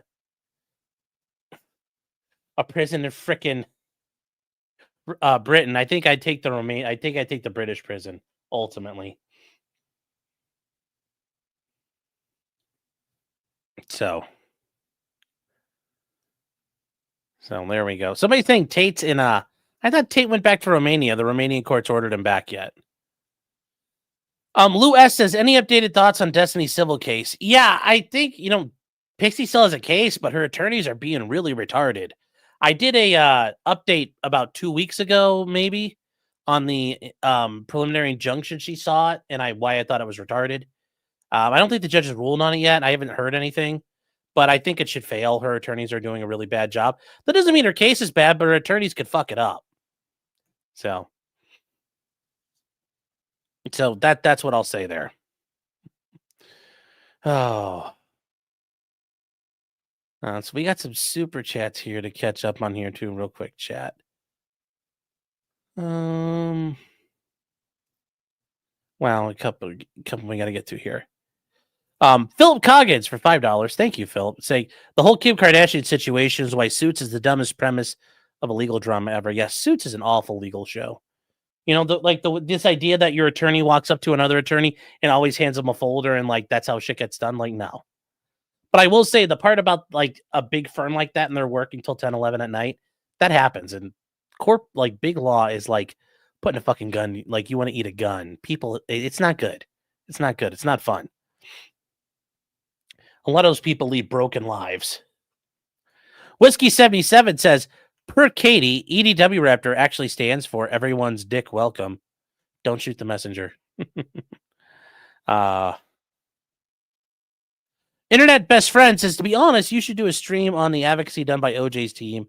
It would make good content and something that's like a one-off special thing. Yeah, I thought about that. I thought about doing some pretty epic, epic gamer moves by different attorneys throughout history. Like OJ's Dream Team, Clarence Darrow, some other ones. Yeah, no, I definitely thought about that because it's pretty cool what they did. They did some awesome stuff. J-Rock, it's good to see you, man. It's been a little while. Hope you're doing well. Says, Sandwich Man stunned on his baldo mongoloid. Thank you. Nixon's top guy, which, once again, are you H.R. Haldeman? Are you G. Gordon Liddy? I don't know which top man are you. I don't know which plumber you are. He says, this is for the GG Canister Fund. Thank you. Thank you. Oh. Spotty says, it's like your whole career now revolves around Rekieta. I mean, I do quite a bit of stuff that doesn't involve him, but he is newsworthy, man. You got to laugh at the lol cows. Can you please cover some more interesting topics next week? We get it. He's a pathetic cokehead. We all agree. Let's move on. I mean, I think I've done pretty good since then. We covered some good shit. But it's also like I'm covering what I do like. So. New York Renal MD. God, it took me a second. I was like, New York Renal MD says, can they be blocked forever? I don't think so. Courts could always say no, and then you're fucked. But there's always a way. You can't ultimately. If Nick were smart, he would obtain them and monetize them on his own channel. He has them already. He has all the discovery. That's part of as a defendant, he's entitled to discovery. So he has copies. He does. There's no question about that. On his own channel with pay-per-view, they will come out, I predict. I think so at the end of the day, too. It's just going to be a fight, which makes it even funnier because there's going to be the embarrassment will be even more. Chugi Show says, behind this kind of footage, His kind of footage when related to government action should be public. Citizens should be allowed to verify police are acting within the law. I agree. We should make sure the cops are being honest. I want to help hold them to their standards. I want to make sure that Nick Rekieta's rights have been protected because he says they haven't. He says he's been the subject of government abuse and corruption. And how do you know what the police bring into your house? You don't know. And that they were rubbing the kid's hair and getting the cocaine test. I want to see all that. And I want to stand there with him and fight that corruption. I need to see it, though. Jefferson Post says Matthew Harden, the lol cow slayer at law. Yes. Unforced Ego says Monograph probably always liked. We already covered that one. Chugi Show says war. What is it good for? Faulting Nick Rekieta. Okay. Oh my God, there's a bunch more stuff to get to here. We'll get to it in a second. Oh God, jeez. Whiskey 77 for another 20 subs. Let's go, chat. Let's go. Are you doing your part out there? Just Whiskey 77 doing his part to show the grays you're not welcome. This is a green neighborhood. See this? That means not welcome. That's right. Tell him that Manning, sepia tone and grays, get the hell out. This is a green neighborhood. Oh, thank you, EDW Raptor, for your support. I appreciate it, man. Oh, all right. We got the Jennifer Aniston one out of the way. This is something, and I guess we'll start off with Trump stuff. Guys, the issue with the Trump and the International Trade Court of the United States, which I'm sure a lot of you are saying, wait, there's an International Trade Court for the United States? Yes. We're not going to do that tonight. It's like an 89-page opinion over the IEEPA, the emergency, the Emergency Sanctions Act that they have out there. We're not going to cover that. But the United States Court of Appeals for the Federal Circuit. And you're going to be like, wait, which circuit? The Federal Circuit. It's a federal court all unto itself. There are multiple federal circuit courts, and it's its own circuit. So I'm not talking about the DC circuit. I'm not talking about that. I'm talking about this place here, chat. A separate court. It's called the United States Court of Appeals for the Federal Circuit. They stayed that repealing of the tariffs by Trump. This court. So it's an entire separate circuit. And we're going to get to this, and I might get a hold of Kurt, see if he wants to do it with me here. But it's a thing unto itself. That's all on hold right now. So the repealing of the tariffs is not in effect right now. They're still in effect out there. So if you're all for them, we'll see. No updates yet, though. So, okay. Chris Cedillo says, all right, peace out, Sean. We know when we're not welcome, you heathen. Oh, if you Grays weren't here, we'd have nobody to hate. But we're an equal opportunity people here. So, Ali says, how can you stay a repeal of tariffs that Trump put in place? Well, the court determined that Trump had never had the authority to place those tariffs. But the Court of Appeals says to the lower court, your order doesn't go into effect right now. It stayed. So Trump's tariffs are still in effect. So it's just like all the other orders Trump deals with, and the court stays it. So they're still in effect right now. Yeah, what's up?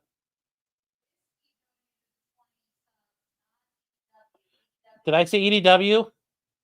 I thought I said Whiskey 77. All right. What? Okay, sorry. Okay, so EDW Raptor says, wouldn't you want to be powered by Dacian magic? No, I don't want to be powered by Gypsy magic. And the Dacians. And guys, if you don't know Dacian, the Dacians we're in Romania. And Whiskey 77, not EDW Raptor. So Whiskey 77, my apologies, man. Gifting the 20 subs.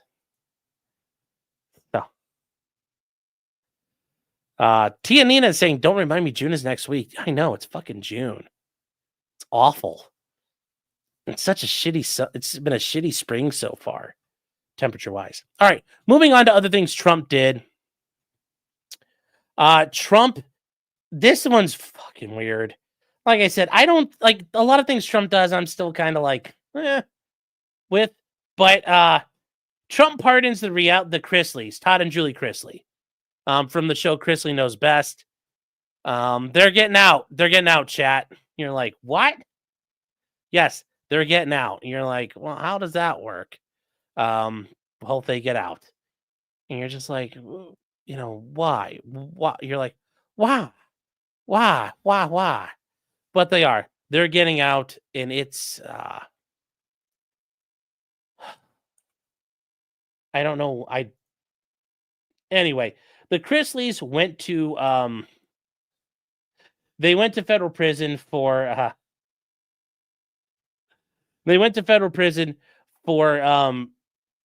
bank fraud and evading taxes. They stole more than $30 million to support their lifestyle. And Trump used his the pardon was there, and he used his clemency power to do what he claimed they were being weaponized, chat. He claims they were being weaponized, the weaponized of the process. And you're just like, I don't know about that one. But anyways, it happened. The Chrisleys have been getting pardoned. And you're just like, I don't know. I don't know about that so much. But it has happened. He has exercised executive power. He has allowed to do that under the pardon power, just like Joe Biden was pardoning all kinds of murderers and criminals and really nasty people. Well,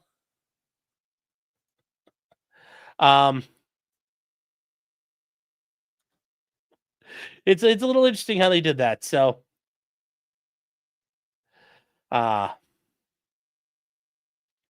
it is yeah. It's just it's like, what about all these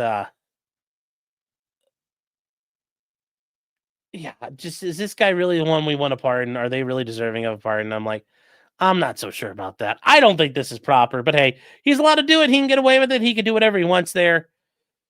And you're just like, are there other people who could be pardoned? Yes. Could Matt Hoover be pardoned from CRS Firearms? Yes. Could the guys who were convicted in the Whitmer plots be pardoned? Yes. A lot of people could be pardoned right now.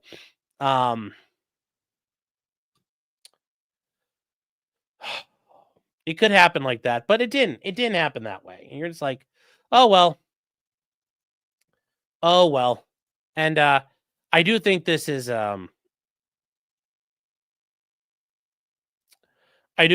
interesting here. This is through the New York Times here. This is a list of the pardons and commutations. So at this point, Trump has removed 719 years of prison time that has been pardoned or commuted. And you see these people in blue with the Chrisleys, and you see up here Ross Ulbricht, and you're like, okay, based.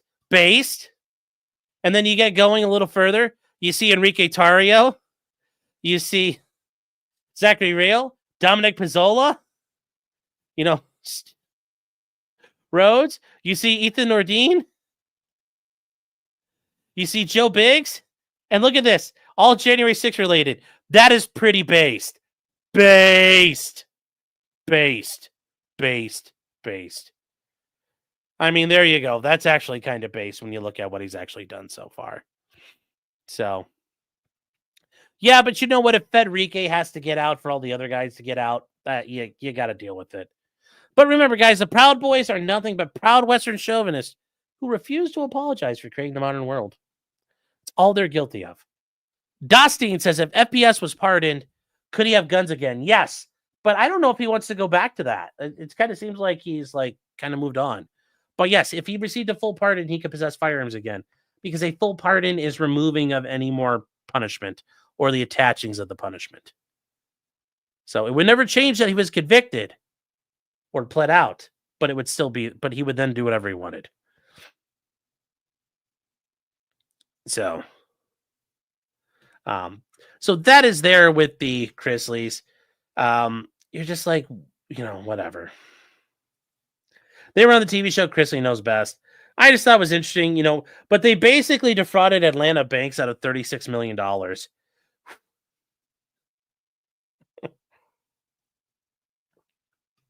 A lot of money.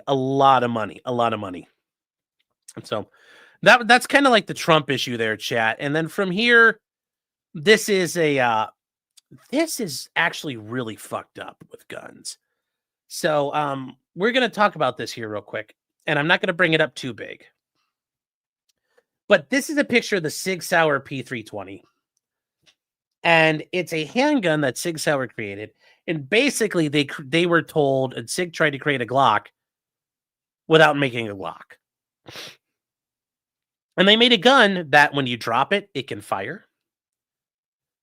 The gun will discharge on its own. So police officers have been standing around in holstered firearms, not touching it. Bam! Goes off. There's a lot going on there. There's a lot going on with the Sig P320. And they are famous. This is a picture of it, and I'm showing it in this like smaller picture so we can get away with it. They've talked about all these different things. It ends today, and they're like, we're cutting the bullshit. They said the truth continues, and they did all this cringe shit on their Twitter. And since then, Sig Sauer has had 1 million fucking lawsuits from cops and private citizens who have been injured by their shit. And it's gotten so bad, and I hate to have to use Reddit for this, but I'm using Reddit.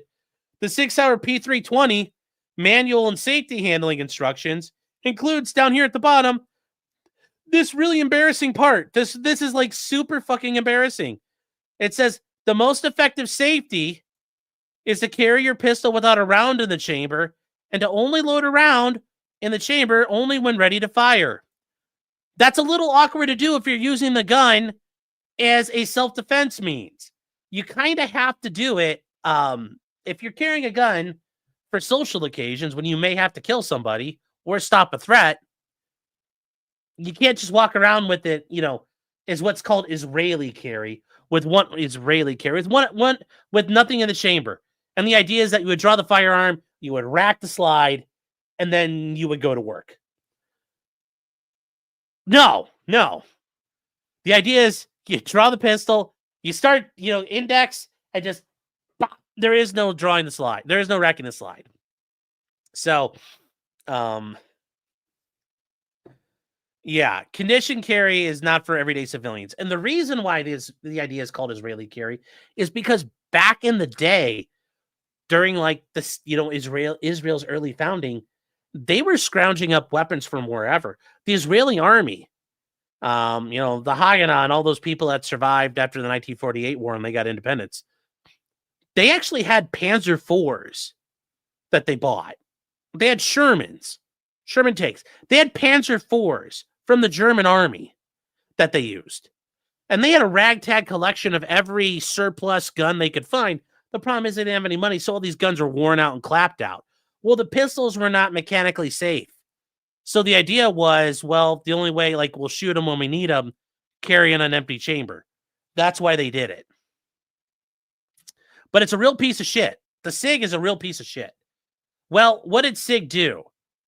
This is fucked up on a massive level, and I hope the firearms community wants to cover this. And I sent this over to Matt over at Fudbusters. But check this out. Sig Sauer here got a bill passed in the New Hampshire Senate because they're in New Hampshire where they're at. And check this out. Check this out what it says. So it's an act limiting liability for certain firearm design features. So this says, in any product liability action involving a firearm, the manufacturer of the firearm shall not be liable or under any theory of defective product design, failure to warn, negligence, strict product liability, or any other claim based on the absence or presence of any of the following features.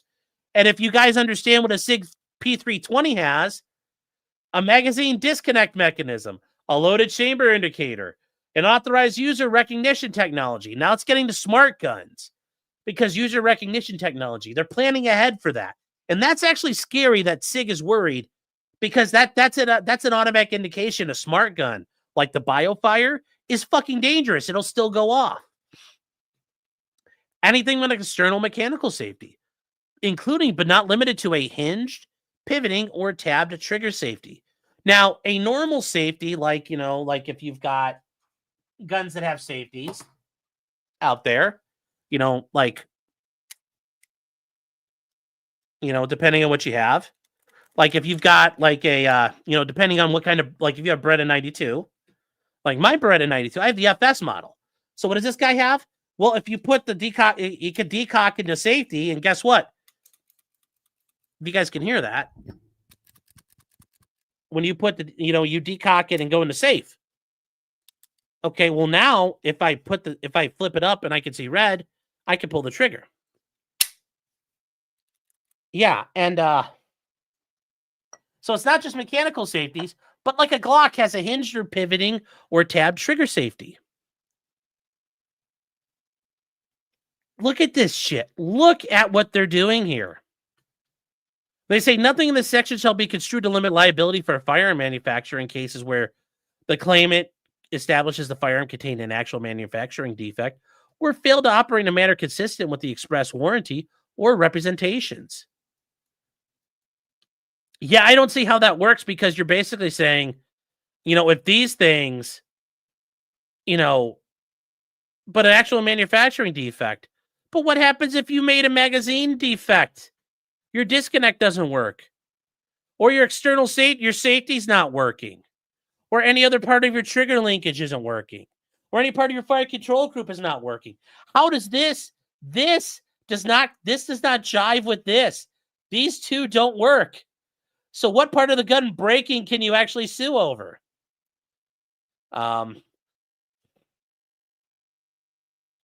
This is such horse shit. This is actual horse shit.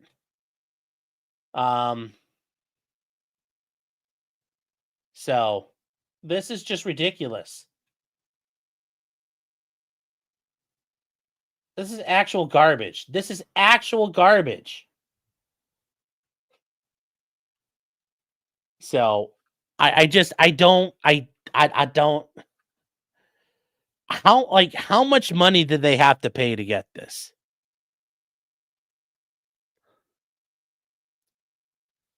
So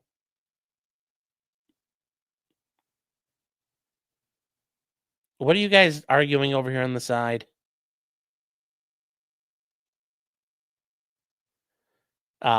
This is just awful. I don't see how this is legal. I don't see how this is legal. We appreciate how clean and straight I can draw with a mouse. Well, thank you. I try. But this is just garbage from Sig Sauer. What a bunch of bitches. This is just an example. They can't handle these lawsuits coming. And they've been getting sued left and right. And they've been taking some big fat L's in court. They've taken some big fat L's when juries have found them liable. And the problem is a lot of people are suing them in New Hampshire for ease of things, and including in federal court. To pool clients together and do different things, but this is going to make a disaster. Sig is so fucked. They're having to hide behind the government like this. So, this is just, this is all garbage from Sig. So, what a bunch of pussies. What a bunch of pussies from Sig Sauer.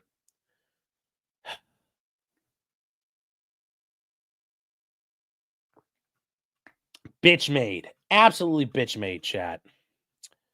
And there you go. So there's your there's a little bit of, here. I honestly, actually, I can't say anything more. This is just disgusting. This is disgusting. So absolutely disgusting. Oh, real quick, I forgot to show you guys here. This didn't show up here. Going back to the Trump thing before I cancel it. This is a Trump gave Todd Chrisley a full and unconditional pardon. So, and his wife got a full and unconditional pardon as well. So, there they go. That's what they get. That's what they get. So, Sig has government contracts. Could the government step in and protect them so they don't lose dime. No, the government can't step in like that. The government won't be able to. Yes, this Ron Cohen's doing what he did with Kimber. Yeah, well, that's a whole nother issue there. Levi Hiddleton says, "Let's go, big support over on Rumble."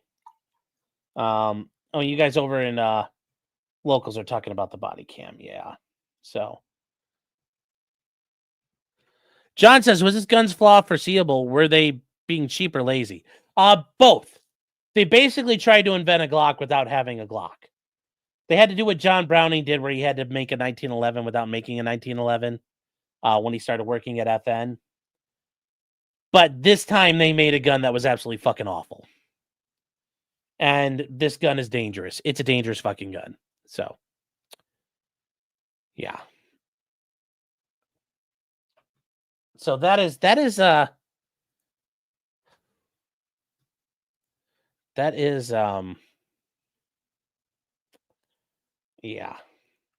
is a thing, chat. That is a thing. Let me see here where we're at. Okay, we got the last two things here, chat. We are going to chug through these and knock these out. God, we're making good time tonight. Under 2 hours. We can make this just about good. All right, chat. Now, this is something we talked about a couple weeks ago.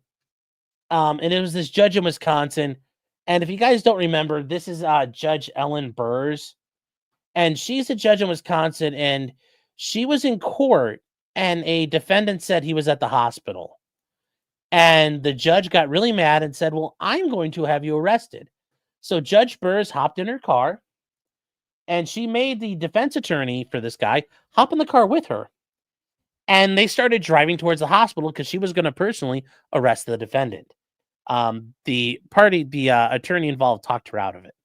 But a judge really 100% did this. She eventually ended up getting in trouble by the Wisconsin Supreme Court. And I do think it's interesting. They do kind of sum up what happened over here. So she had her judicial disciplinary proceedings. It just happened. And they ultimately are recommending a suspension for her. So what did she do? Well, they talk about the facts here. So they do conclude, though, that as discipline, she should be suspended without pay for 7 days, commencing at the end of June. So she basically gets a 7-day vacation. She can't be a judge for those 7 days. She can't do anything exercising her power. So what did she do here? Well, the two things she did, the first incident, and this one is kind of funny. This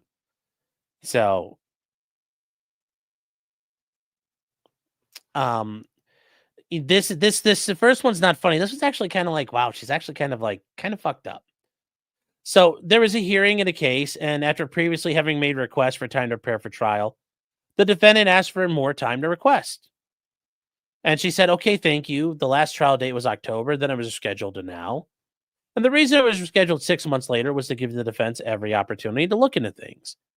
And she says, "I agree with the prosecutor that in all probability, this will turn out to be a ruse. And if it does, and if he's convicted at trial, this court will not forget that. Let's just make that abundantly clear. You're not allowed to do that. You are not allowed to do that shit as a judge where you say, if you ask for a continuance, I'm going to hold it against you. Because who the fuck are you? He has every right to time to prepare his defense."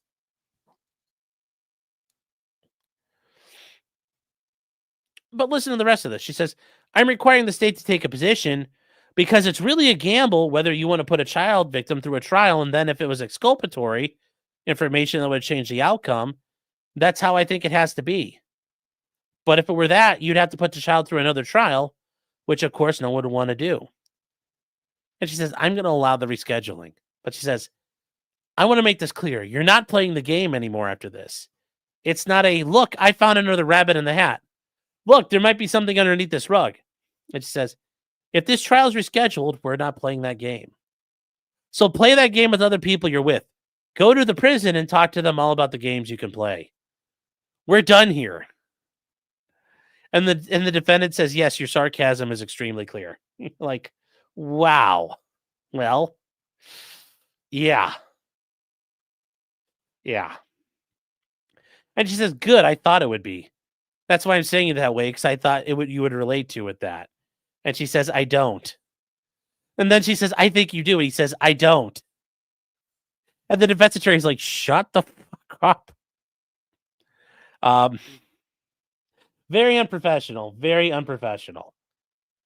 So, yes, this is a willful violation. And yes, she has to treat litigants with patience, dignity, and courtesy. Yes, she has to act at all times in a manner that promotes public confidence in the integrity and impartiality of the judiciary, and that doesn't do it.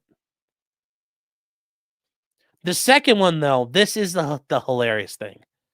So, it's a guy, Noah Hodges. It's not Noah Betts, if you guys are familiar with the crazy people in Wisconsin from YouTube. So, jury selection and a jury trial were set to take place in this matter in her courtroom. And the Dane County Courthouse, chat, Dane County is where Madison is, the state capital.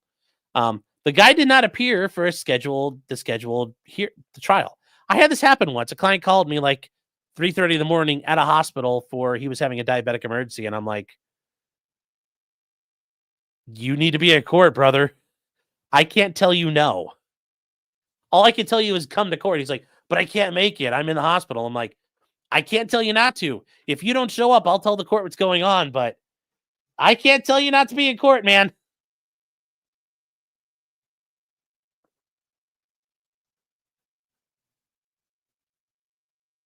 So that's I understand this vibe.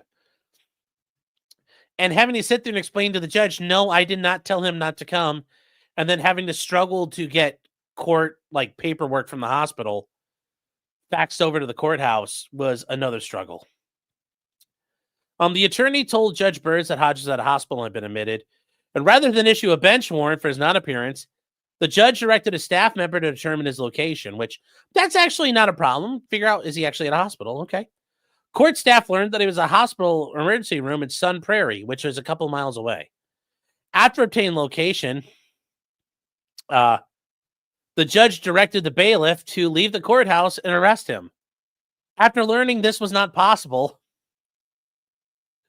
the judge said that she would go do it herself. The judge also stated that if something happened to her when she went to pick him up, they would hear about it on the news. She then instructed the attorney to accompany her on this trip and to refrain from telling the defendant they were going to come find him. The prosecutor did not show up. So this is already ex parte now. I can't imagine a judge looking at me saying, listen, sandwich man, get your ass in my car. We're going hunting for your client. I can only imagine how this felt. The attorney. I mean, I'd be sitting there with my fucking, my satchel being like, with all my trial stuff in it, so judge, do you got XM radio? What can we listen to? How about those Indians, judge? I don't think we should do this, Your Honor. So the judge then drove from the courthouse in her personal vehicle with the attorney seated in the front passenger seat. The prosecutor was not present. That's another ex parte violation. Hodges' attorney told the judge this was a bad idea, as the judge is to be the neutral decision maker. Yes. The judge told the attorney that if she truly thought they should turn around, they would do so. The attorney said they should turn around. The judge turned around and returned to the courthouse. At the time she turned around, she was headed in the direction of the emergency room. After going in the courtroom, the judge recalled the case and stated, bailiffs have refused to arrest the defendant to leave the courthouse, so I'm ordering a body-only warrant. So yes, thankfully the judge listened. Now, if I was in the car, I'd have been like, since we're out, can we stop at McDonald's on the way? Or maybe you're like a sandwich guy. I don't really care, but I'm kind of hungry. I don't normally eat before trial because I don't worry about having an upset stomach. But since we're not going to have the trial, can we get lunch or breakfast while we're at it? Yes, this is not a good field trip, though. This is not a field trip, chat. So they determined that she had willfully violated multiple provisions. She's supposed to treat those she deals with in an official capacity with patience, dignity, and courtesy. That includes lawyers, staff, and court officials. That requires judges to perform judicial duties without bias or prejudice. And she has to act at all times, which promotes integrity and impartiality of the judiciary. It's kind of a big deal. So they determined that she did judicial misconduct. So what are they going to do? Well, they talk about all the things here that determine how you figure out how to discipline someone. You know, was it an isolated instance or is it a pattern of misconduct? The nature, extent, and frequency. Whether the misconduct occurred outside the courthouse or a courtroom, and this is for the judges. Whether the conduct occurred in the judge's official capacity or in their private life. Remember, the judges have higher standards than a regular attorney. Whether the judge has acknowledged or recognized the acts occurred. The judge demonstrated an effort to change or modify their conduct. The extent which they exploited their position to satisfy desires. Their length of service on the bench. The longer you've been doing this, the more you should know you shouldn't do that. And whether prior complaints were filed. And the effect the misconduct has on the integrity of the judiciary. So they talk about it. So what did they find out? Well, she served as a judge since 2012 and has not been the subject of any previous discipline. She acknowledged her conduct and stipulated to the findings of fact, conclusions of law, and the recommended discipline. And guys, remember, we talked about this before with attorneys. If you fuck up as an attorney, I mean, yeah. Now, there are times where fighting it is the right thing to do, but if you screw up, yeah, I messed up. I don't want to do that again. I shouldn't have done it. She demonstrated and accepted this responsibility and her efforts to change her conduct. She didn't benefit from this. They also noted that these two incidents don't necessarily signify a pattern of conduct. Now, they did talk about the aggravating factors here. There were some issues here. So this occurred partially in a courtroom. It continued into her personal vehicle with defense counsel present. They deemed the serious forms of misconduct. Her back and forth exchange with the defendant about continuing was intemperate and discourteous. In her case, her going after the guy at the hospital was the abandonment of her neutral and detached role as and it placed defense counsel in an untenable position. And these had negative effects on the integrity of the judicial system. So they talk about where there was intemperate or discourteous comments previously, and they said those other cases got reprimands. And they gave it a little bit of a bigger sanction because, these two incidents, yeah, she fucked up, but she acknowledged her conduct and she's remorseful. And they say that, nobody's appealing all this, and they say they have to review the findings, and they determined this was all effective. But this is one we covered earlier, and I thought her hunting down a defendant was I get it. She got really mad about it, and it's kind of hilarious on its face.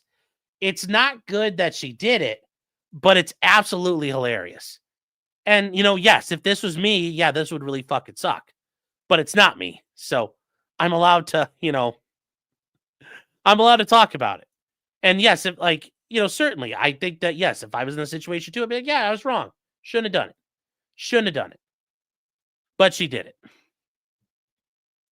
So, should they have done any more to her? I understand, but who snitched on her? Nobody's. Well, I think she probably did some self-reporting. But also remember that defense attorney has an obligation under the rules of professional conduct to report an attorney who, especially in that situation, you have an obligation to report that judge. You have to. But I'm sure other people reported it and a lot came out there. But it was an open court. So other people probably reported, but also I can see the judge reporting herself after things cooled down. So it's very interesting. It's very interesting on that one. With that said, guys, we're going to move on to the last thing here. And this one, this is trippy. And here's the cool thing. This happened here in Cleveland. And I'm going to cover this. If I can go to court for things, I'm going to try to figure out if there's a way to cover this. Because this is weird. This is weird and kind of gnarly and weird. So a lawyer murdered his client in 2013 to delay the start of a divorce trial. You know, there have been times I wanted to get cases continued. This is a pretty impressive way to get your case continued. This is a very impressive way to get your case continued. So this attorney, the former lawyer, and he's a former lawyer because he surrendered his law license. I looked him up, but he's pending discipline. He sought to avoid court dates by feigning illness. That's never lie, guys. I mean, you got to go to court. You go to court. Getting in a car crash. Now, I will say I would never recommend that either. But if you intentionally get in a car crash, I guess. And he called in bomb threats. So what did he do? Well, Eliza Sherman, this is her. She was killed in 2013. So what happened here? So a former divorce lawyer has been charged with murder and the brutal stabbing of her client. Now, we're going to get to here. So she was set to meet her attorney, and he brought her down to his office from the suburbs to his office in downtown Cleveland the day before her divorce trial was set to begin. As she waited outside the office building, he or someone working for him stabbed her up, and then she died at the hospital later on. Now, this guy got indicted, and he was in Texas, and he got returned to Ohio. His indictment is the weirdest thing I've ever seen here. And we're going to go through his indictment because this indictment is this is a standard indictment out of Cuyahoga County, Ohio, where Cleveland is. And this part's pretty normal. Aggravated murder, meaning it's he faces life in prison without parole. They might go for the death penalty too. It all depends. They haven't established a death penalty yet. But yes, reformed convict. He did get his continuance. That's what mattered. Yes. So this is his indictment. This part here is normal. This part here, pretty normal. You know, aggravated murder, it says on or about. And, you know, this part here is still normal. This part here is bog standard for an indictment. You know, and even the formatting might be different in other counties in Ohio. But you talk about who did it. So it's aggravated murder, the code section, the guy, on or about March 24, 2013. And you talk about body of the county aforesaid on the rows. The grand jury does this in the name and by the authority of the state of Ohio do find and present the above named defendants on or about the date and effect set forth in the county of Cuyahoga, where Cleveland is. He did purposely commit the death of Eliza Sherman while committing or attempting to commit or while fleeing immediately after committing or attempt to commit the offense of kidnapping. And that's because kidnapping is an inherently violent and dangerous felony. So when it talks about kidnapping is a violation of 290501 of the Ohio Revised Code, and it says the offense is contrary to the form of the statute in such case made and against the peace and dignity of the state of Ohio. Okay, so this is a pretty normal count. Like this, you know, the aggravated murder case I had, this was pretty much, that's all we had. Now, here's where things go. Here's where things get a little weird. Conspiracy, F2, second degree felony, 2 to 8 years in prison. So he talks about what he was going to do here. Then we have this, and I've seen this like 2 times ever before. The indictment, it says page 7. Oh, so he's got a bunch of charges. No, they literally have what happened. Here is their theory of, this is not a complete theory of the case, you guys, but this is what they're talking about happening. Woo. Just listen to the story they're going to tell. This is crazy as hell. This is insane. So this conduct was done using services or assets of the Stafford Law Company to communicate with Eliza Sherman for the purposes of deception to remove her from the place she was to kill her.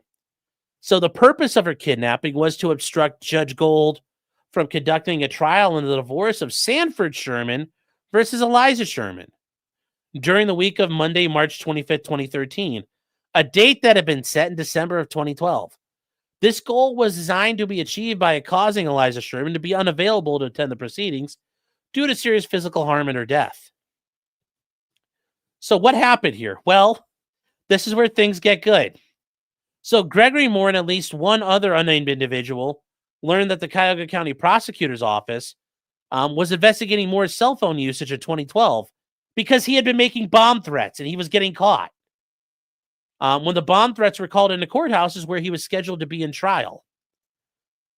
The bomb threats were for January 18th, 2012, May 30th, and July 10th, where a pattern of behavior Moore exhibited to delay court appearances he was scheduled to attend. A pattern that members of the Stafford Law Company were aware of and which continued on through 2013. Within a day of when Moore said the other individuals learned of the prosecutor's office investigating, he obtained a new cell phone on the business account and was given control of a 4G mobile broadband device, the hotspot. God, I remember when that was a big deal. That was also on the business account. The change in the mobile hotspot facilitated his ability to perform overt acts and influencing this woman to come out. So he came up with a plan. He said at 2:30 he texted her to meet him at his office at 4:30 and requested she let him know she was leaving. At about 3:50 she texted saying she was leaving for the meeting and she would be there by 4:30. And that makes sense. He can get about 30 minutes from Beechwood to Cleveland. And he responded with one text that take time closer to 5. Right before 4, she texted that she left and asked more. I left. We'll wait. Call me when you get there. And these messages caused her to drive from her home to the downtown Cleveland office and wait outside. Unbeknownst to her, he had arrived at the office and used his electronic access to swipe the front building at 3:51. Once again, chat, you making notes on your criminal conspiracy when you do this. These messages caused so he either did not enter the building or enter the building and then left prior to 4:07. From at least 4:07 until 7:30, he was not inside the law building. Ooh, buddy. At approximately 4:15, he called her but did not speak to her and did not call back again. At 4:20, she texted him saying, sorry, couldn't get to the phone. She got here quicker and let me know I'll wait in my car. He didn't communicate with her again until 5 o'clock. So he didn't communicate again with her for an hour. So then from 4:30 to 7:30, he disconnected his cell phone from the network.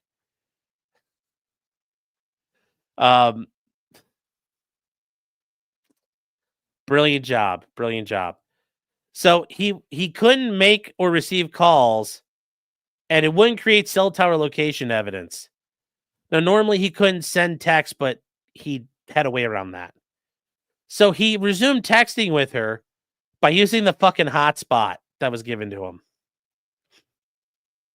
And he tried to send messages through that.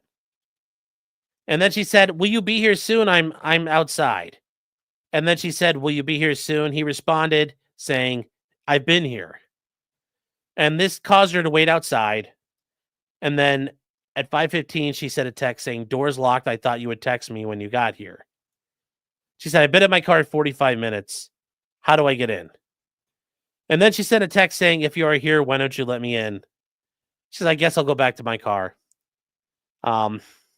During this time frame, an individual who is either Moore or an unknown person circled behind her and chased her down Erie View Plaza and then stabbed her over 10 times before running eastbound on Hamilton Avenue.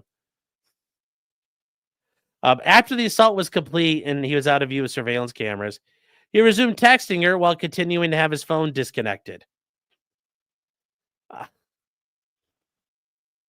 He repeatedly sent her texts, where are you? Where are you? Where are you? Where she was. And asked for calls to call her. At the time of these, he was not inside the law office. And it's because he was using the hotspot. And then at 7:30, he re-swiped in. And then at 7:30, he reconnected his cell phone and made a couple of phone calls. And he tried to do stuff to create evidence he was unaware of the assault. And then a week and a half later, he shows up and he tries to cancel the hotspot on the business account. through one of his employees. The hotspot this employee attempted to cancel was the same one that he had authorized control over. That employee also deleted a voice message left by her on the phone system from the call box outside the building without making it available to law enforcement. That's tampering with evidence, chat. Oh.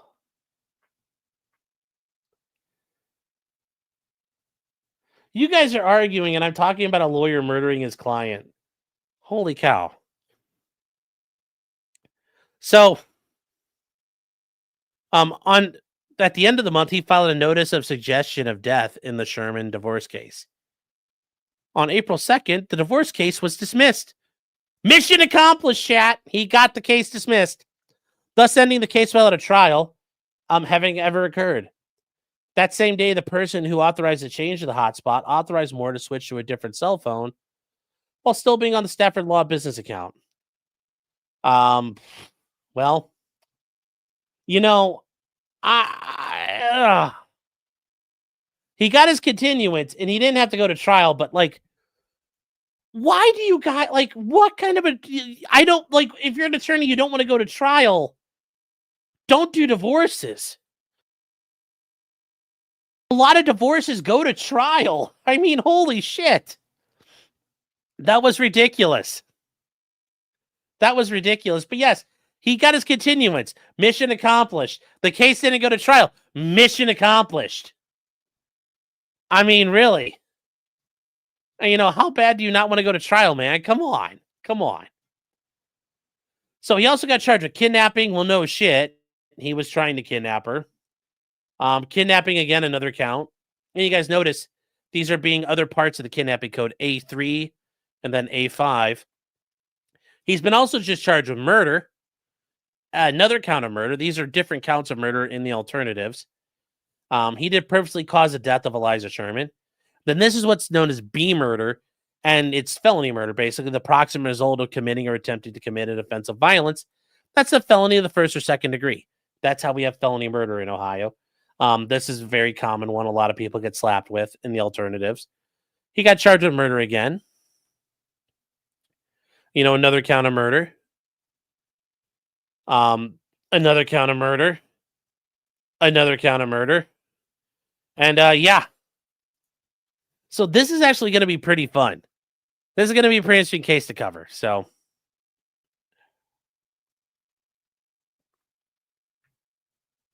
yeah. Yeah. Yeah, that's an interesting way of handling stuff, chat. It's an interesting way of handling stuff. Oh. All right, you guys. So we've got some other stuff to get to here. Grassroots Hegemon says for $10, I'm late to the attorney killer client for being an idiot. That seems fair. Well, I mean, it doesn't sound like that. It just sounds like the guy didn't want to go to trial. So you're like, why not? Why not? But he just got arraigned today. So he got extradited from Texas. So I'm looking forward to this one, Chad. I hope you guys are too. You want to talk about an interesting freaking case? That's an interesting freaking case. So we'll see how that one goes. Unforced Ego with 20 subs. Let's go, chat. Unforced Ego, thank you for that support and your generosity there. Thank you so much. I appreciate it. And he says, in addition, God bless the gold. Yes, very much indeed.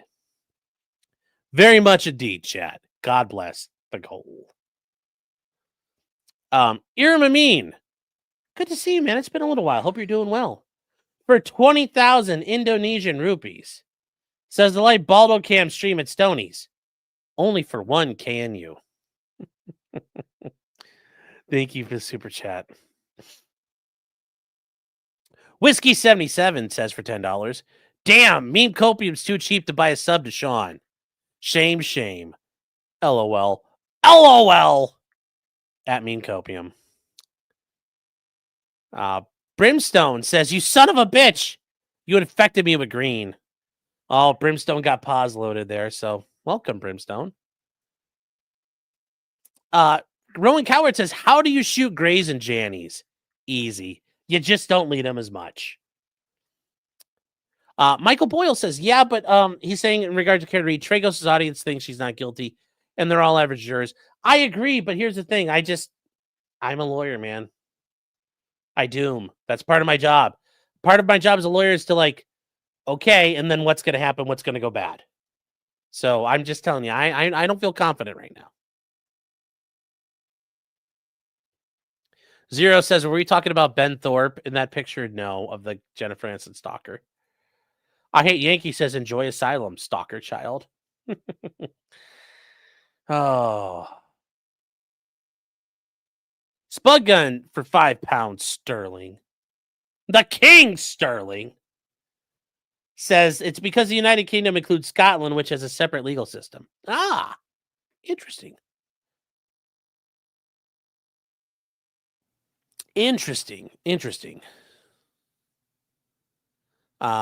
Whiskey 77 for $20. Thank you for the super chat. Thank you for support, Whiskey. Big support from Whiskey tonight. Guys, you can see him over on at A-Holes React here on YouTube on Monday or Sunday nights with him and 3 beers. They do a fun show every Sunday night, every Sunday at 9. Says cover the galaxy gas twat, meaning Nick Rekieta. The dedicated chat appreciates the honesty. I understand that. I mean, I'm still going to cover it because I enjoy it. But when there's nothing to talk about, there's nothing. Oh, I hear a Clyde howling. Ooh. So, yeah. Taylor Cook, who's been a member for 11 months, says, by the way, Taylor, thank you for the support. I appreciate it. If you carry a gun with a precock striker, you are dumb. I mean, like, if I carry a Glock 19, dude, it's a precock striker. Like, yeah, it's striker-fired pistols. That's kind of how they work. Glocks are pretty safe, man. They're pretty safe. Unless you're going to tell me you're like a revolver guy or something. That would make sense. Danielle says, I don't know if you cover this, but Rekieta can no longer practice in Minnesota. His license is involuntarily restricted. Yeah, but that's just because he hasn't done his CLEs, his continuing legal education, which that's not a big deal. He just has to do it. It's just like earlier when he hadn't paid his registration fees. Not a big deal. It's easy enough to fix. That's not a super big deal, in my opinion. So,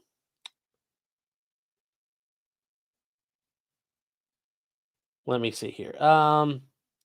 Yeah, it's all he did was miss some CLEs. Taylor Cook says for $5. Do you realize this is because their red coats are trying to sue them because they don't have an external safety? You are overreacting.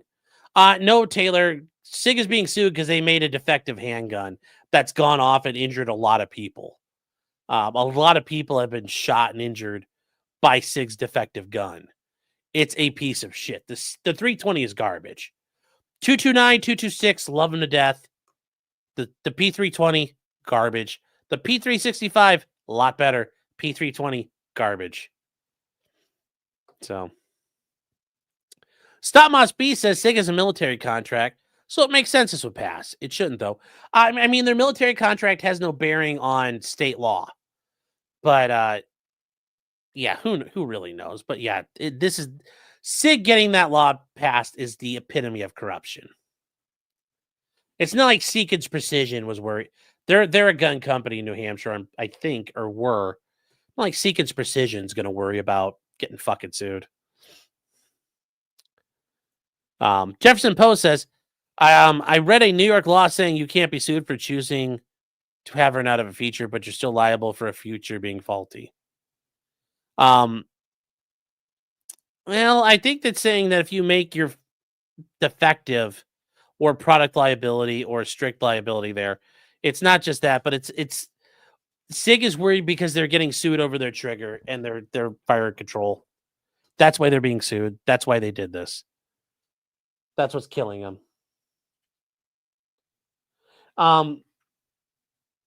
Let's see. Taylor Cook says, and I DMP on SG every chance I get. I wear. I dump on Sig every chance I get.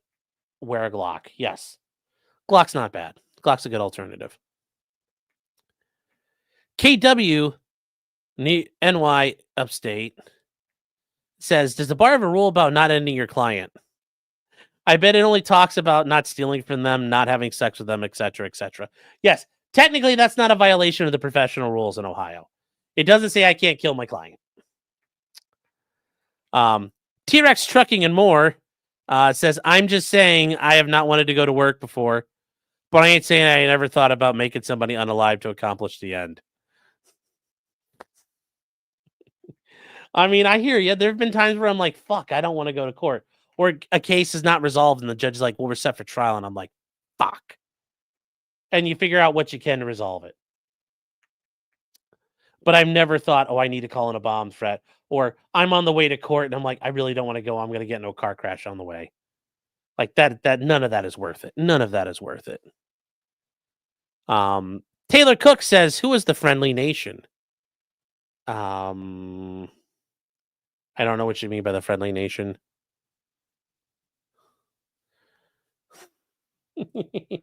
If you say, I'll answer it. Okay. And then Taylor Cook says, no, Glock doesn't have a pre-cocked striker, Strig does. Well, that's what I thought you were saying. But yeah, yes, Sig is awful in what they've done. They made a dangerous gun. And they took out all the protections that Glock has. There's a reason why Glocks don't go off.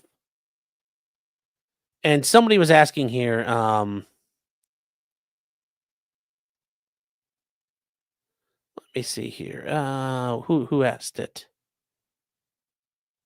Jesus Loves You. You were saying, how many of these people suing were actively tempting fate? Very few. Like literally, there are videos of like cops standing in a lobby of a police station, just standing there and bang, it goes off. Like there are multiple, like the gun just goes off. Like we might, I don't know if we're going to be able to show this real quick here, but like we might be able to get away with it.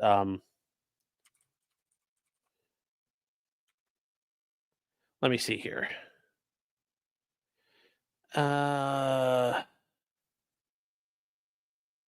Let me see if I can find a, let me see.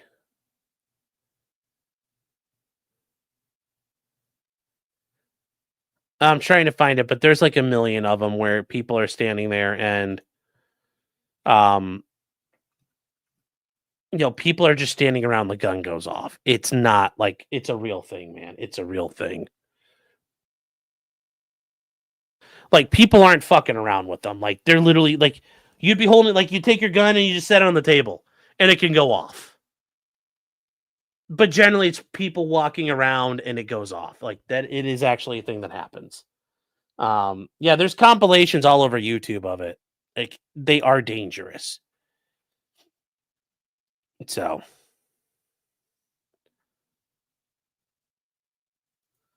let's see here. People have gotten kicked off ranges if they have a P320s. Yeah, there are certain firearms instructors that don't let you have a P320 out on the range. There's like, they are dangerous. Like these guns, like, let me see if I can show you guys, let me see, like there's a couple of these where we can show. Let's see, I'm trying to find one or two.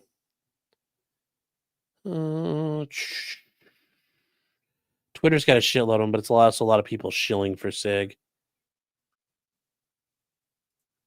Okay.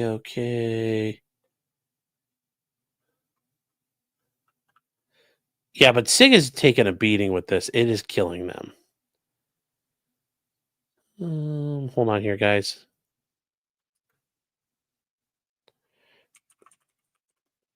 Let me see here. Hold on, one more chance to fix this.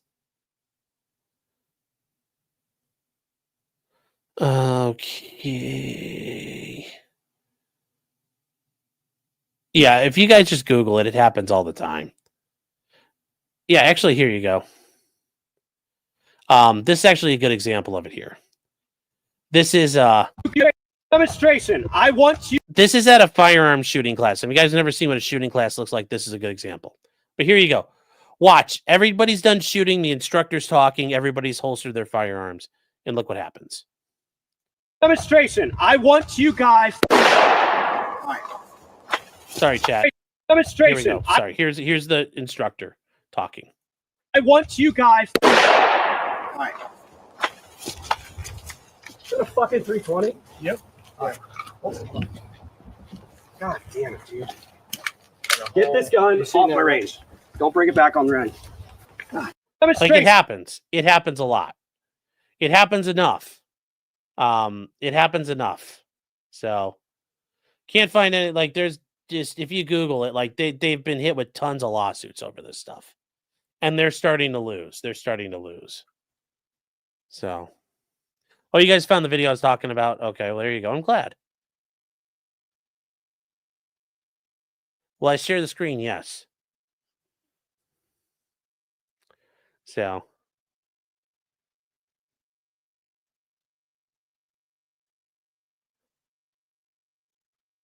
LFD research is some really good views of it if we can watch it on locals. Yeah, and we will.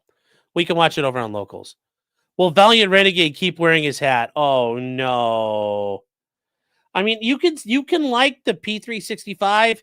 I would love to get my hands on a 229, like an older 229 or an older 226. I mean, like, you know, I'm a Counter-Strike guy, so I love the 229. Like, it's dope. But yeah, I mean, like, modern SIG stuff is like made in India. You know, like if you want Pajidify your guns, you can get some like castings done in India. SIG is your place to go. And I don't really want that. So I'll pass. Be like, no, thank you. It's like that meme. Niet. Oh. So it's Canadian built. Yeah. Have I thought about doing an OnlyFans? Yes, every day I think about it. Okay. So Sula's been a member for 13 months. Thank you. Eddie Curry and NBA dude B Mamba, Black Mamba, like Kobe? Switchy by lawyer. I guess I must not have seen that right, but okay. Thank you.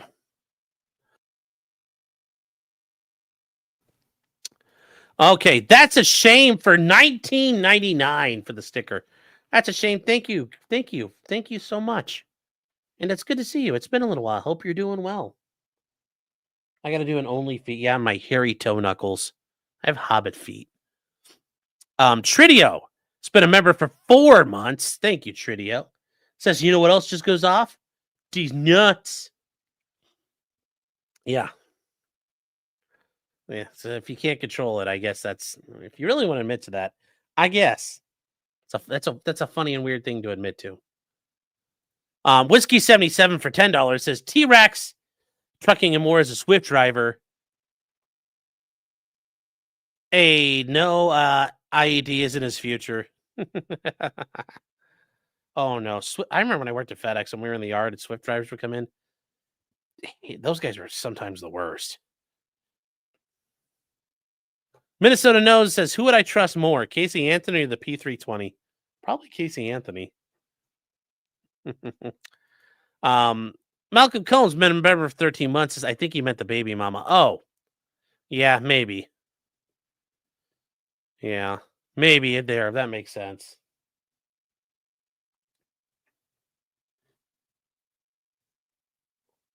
The next one, okay. So, JB Hunt holds a crown for the worst drivers. I've heard that too. Well, they're all rough. A lot of them are bad. So, all right, chat. Well, we're all done. We are all done. PH Joy says, I can't see that OnlyFans working for you, Sean.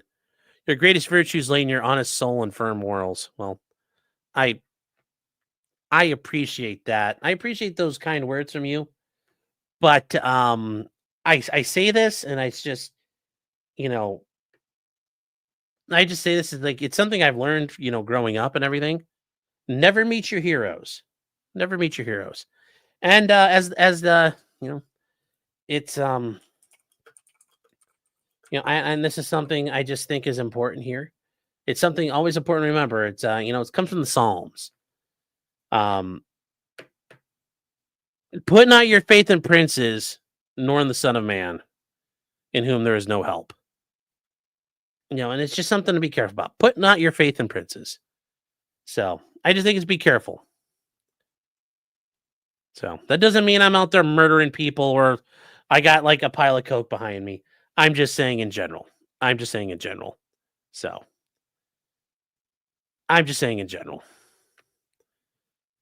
So I'm sure 2.0 thinks you're sexy and let's respect the sanctity of marriage. Well, yeah, that part's going to happen. That part, cool. I'm just saying in general. Like, I appreciate it, but just, yeah. So, what's in that safe? You're going to have to pay to find out. You're going to have to pay the lead price to find out. So, that's what's in that safe. Yes, he's fat and he's gray and he's not a cock. Oh. So, all right, chat. Well, we are going to wrap up here. I got to land the plane. It's time to go. We got to land this, get over to Locals. See you guys over at Locals. Once again, the promo code will be summer 2025. Like I said, quit doing Whippets, chat. Get into summer. It's what you got to do there. And hold on here. Somebody said it wasn't working. Let me check. Why isn't let me see. Let me see here. What is this? Hold on. Yeah, why wasn't this working here? I'll try it again.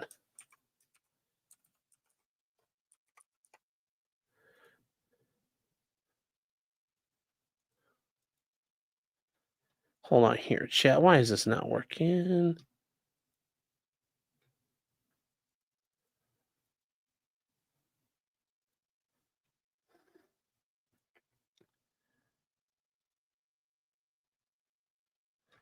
All right, chat. This should be all set with the code summer 2025. Join us over on Locals. We're going to have some fun. Yes, I take care of my dogs and he eats sandwiches. And he doesn't let Steel Toe fuck the women he cares about. I mean, in reality, those are not really high thresholds. So that's why I'm saying that you can laugh at those. It's like doing the bare minimum. All right, chat. So we are all set. We are going to do Kieran Reed tomorrow night, 6 p.m. Russell Greer, guys, we are not going to. I've got some other things to worry about there. We'll worry about that later coming up. I'm going to see, I don't know if Runkle or Matt LaRosier is working on anything, but this SIG stuff seems very interesting to talk about that a little bit more. Maybe we could do some stuff on Saturday night. I'm going to see if we can chop that up. But apparently, with that said, chat, we are going to wrap it up here. And just remember, until next time, just because you did it does not mean you're guilty. Although, chat, don't call bomb threats in to not go to court. That's not a good idea. Don't do that. Don't do that. Yeah, endless gaping maw hungers for TSD. Thank you. Am I going to do Wagner eventually? Yes. Yes, I am, Luke, and I need to talk to you about that. I need to get some of that stuff sourced up and ready to go. Have a good night, chat, and I will see you guys over on Locals. Take care, everybody. Good night, chat.